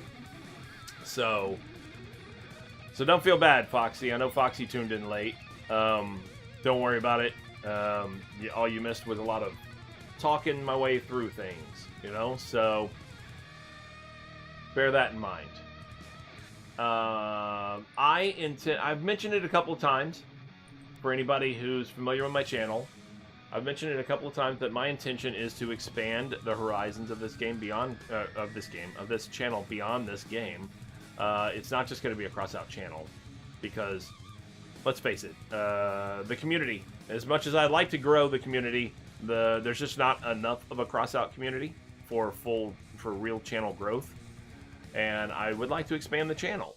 So in order to do so, I will be, picking up some other games. I'm almost done with Valheim preparation. I will start Valheim. I've never played it before. I have watched a little bit, but I have just a little bit, not much.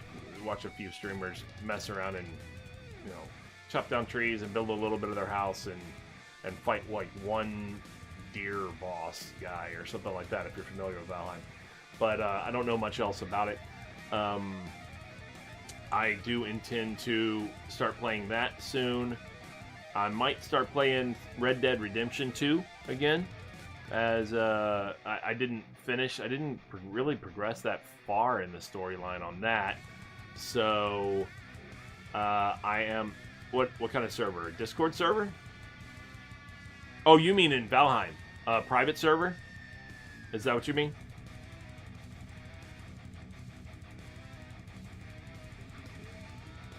I'm assuming that's what you mean. Yeah, Valheim. I don't know. I know...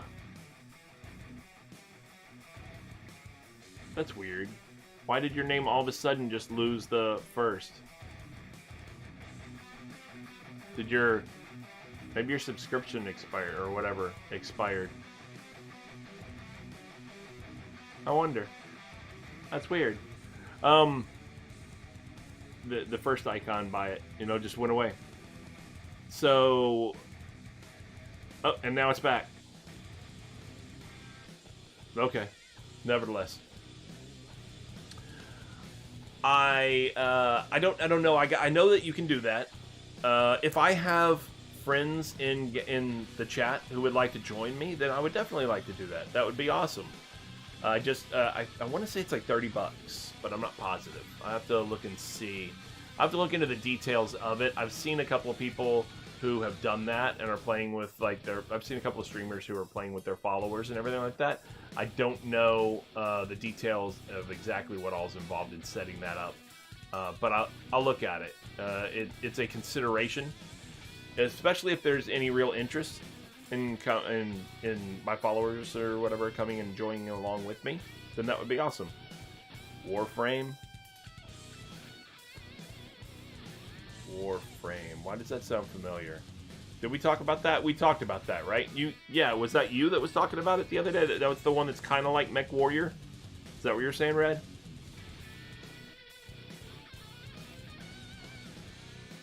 Okay, cool, Sega. Was that you, Red, that was... No, that wasn't you that was talking about it, though, right? It was somebody else, or was it you? Didn't you say... Was that Warframe that was like... How long ago? No Space Ninjas?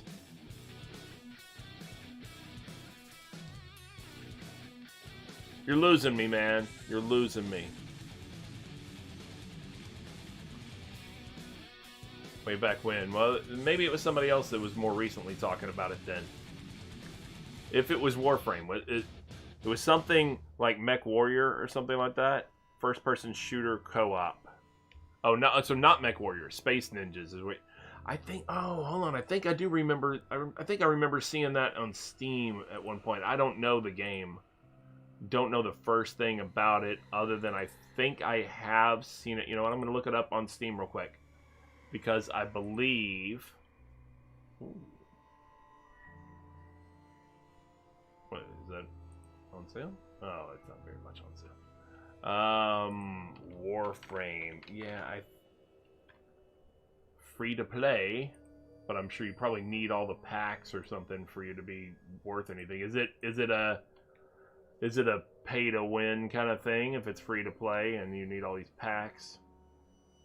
Cooperative free to play third person online action game in an evolving sci-fi world. So it's not a first person shooter, it's third person. Oh, that looks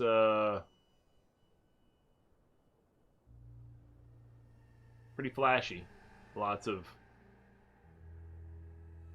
doing special moves and zinging around and Okay, that guy in that big tin can thing looks weird as hell. I'm not gonna lie, that looks funny. Oh, okay. Interesting. I don't know. Very positive reviews. That's good. It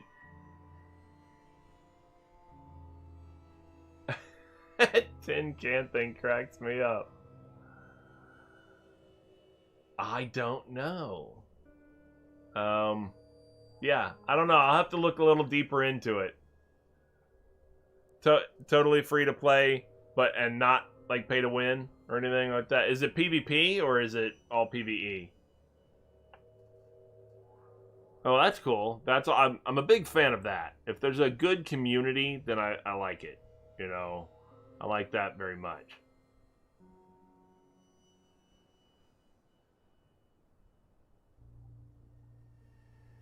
Is it all PVE or mainly PVE? Well, that's good. I'm a fan of that. I don't mind PVE. Um, so that's great for me. So yeah, maybe I'll look into it. And it's totally free to play, so I like it. There's a lot of bonus aspects to it. I don't know if anybody has seen or not has seen. I'm sure you've seen or whatever. If anybody likes Baldur's Gate 3, but I'm going to be running probably. I'll go beyond possibly and say probably on Saturdays midday a Baldur's Gate stream with a couple of friends of mine. We'll be playing BG3. It'll be interesting. You know, we're going to be doing that. Possibly starting this Saturday, in fact. Don't do Eve, like Eve Online. Yeah, I've never played that one either. But we're going to do some Baldur's Gate 3. I'm looking at Valheim, like I said. Maybe some Red Dead Redemption 2. I'm a fan of Kenshi. I know it's not as popular game. It's a very niche game, a very small game. Like, it's got about the same community online at any given time, probably as Crossout, really, as far as people watching it.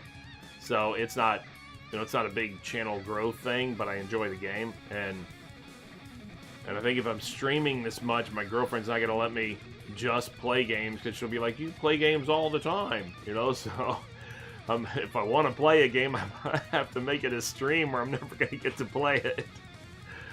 So, and I like Kenshi, so I'm probably going to end up streaming that at random odd times and stuff like that. That may not be a very fixed thing. That could be just like the game that I pick up and play at random times, like whenever I just can't sleep in the middle of the night, or have some time and the girlfriend's at work and I don't have a scheduled stream already going. Maybe I'll just play that or something then.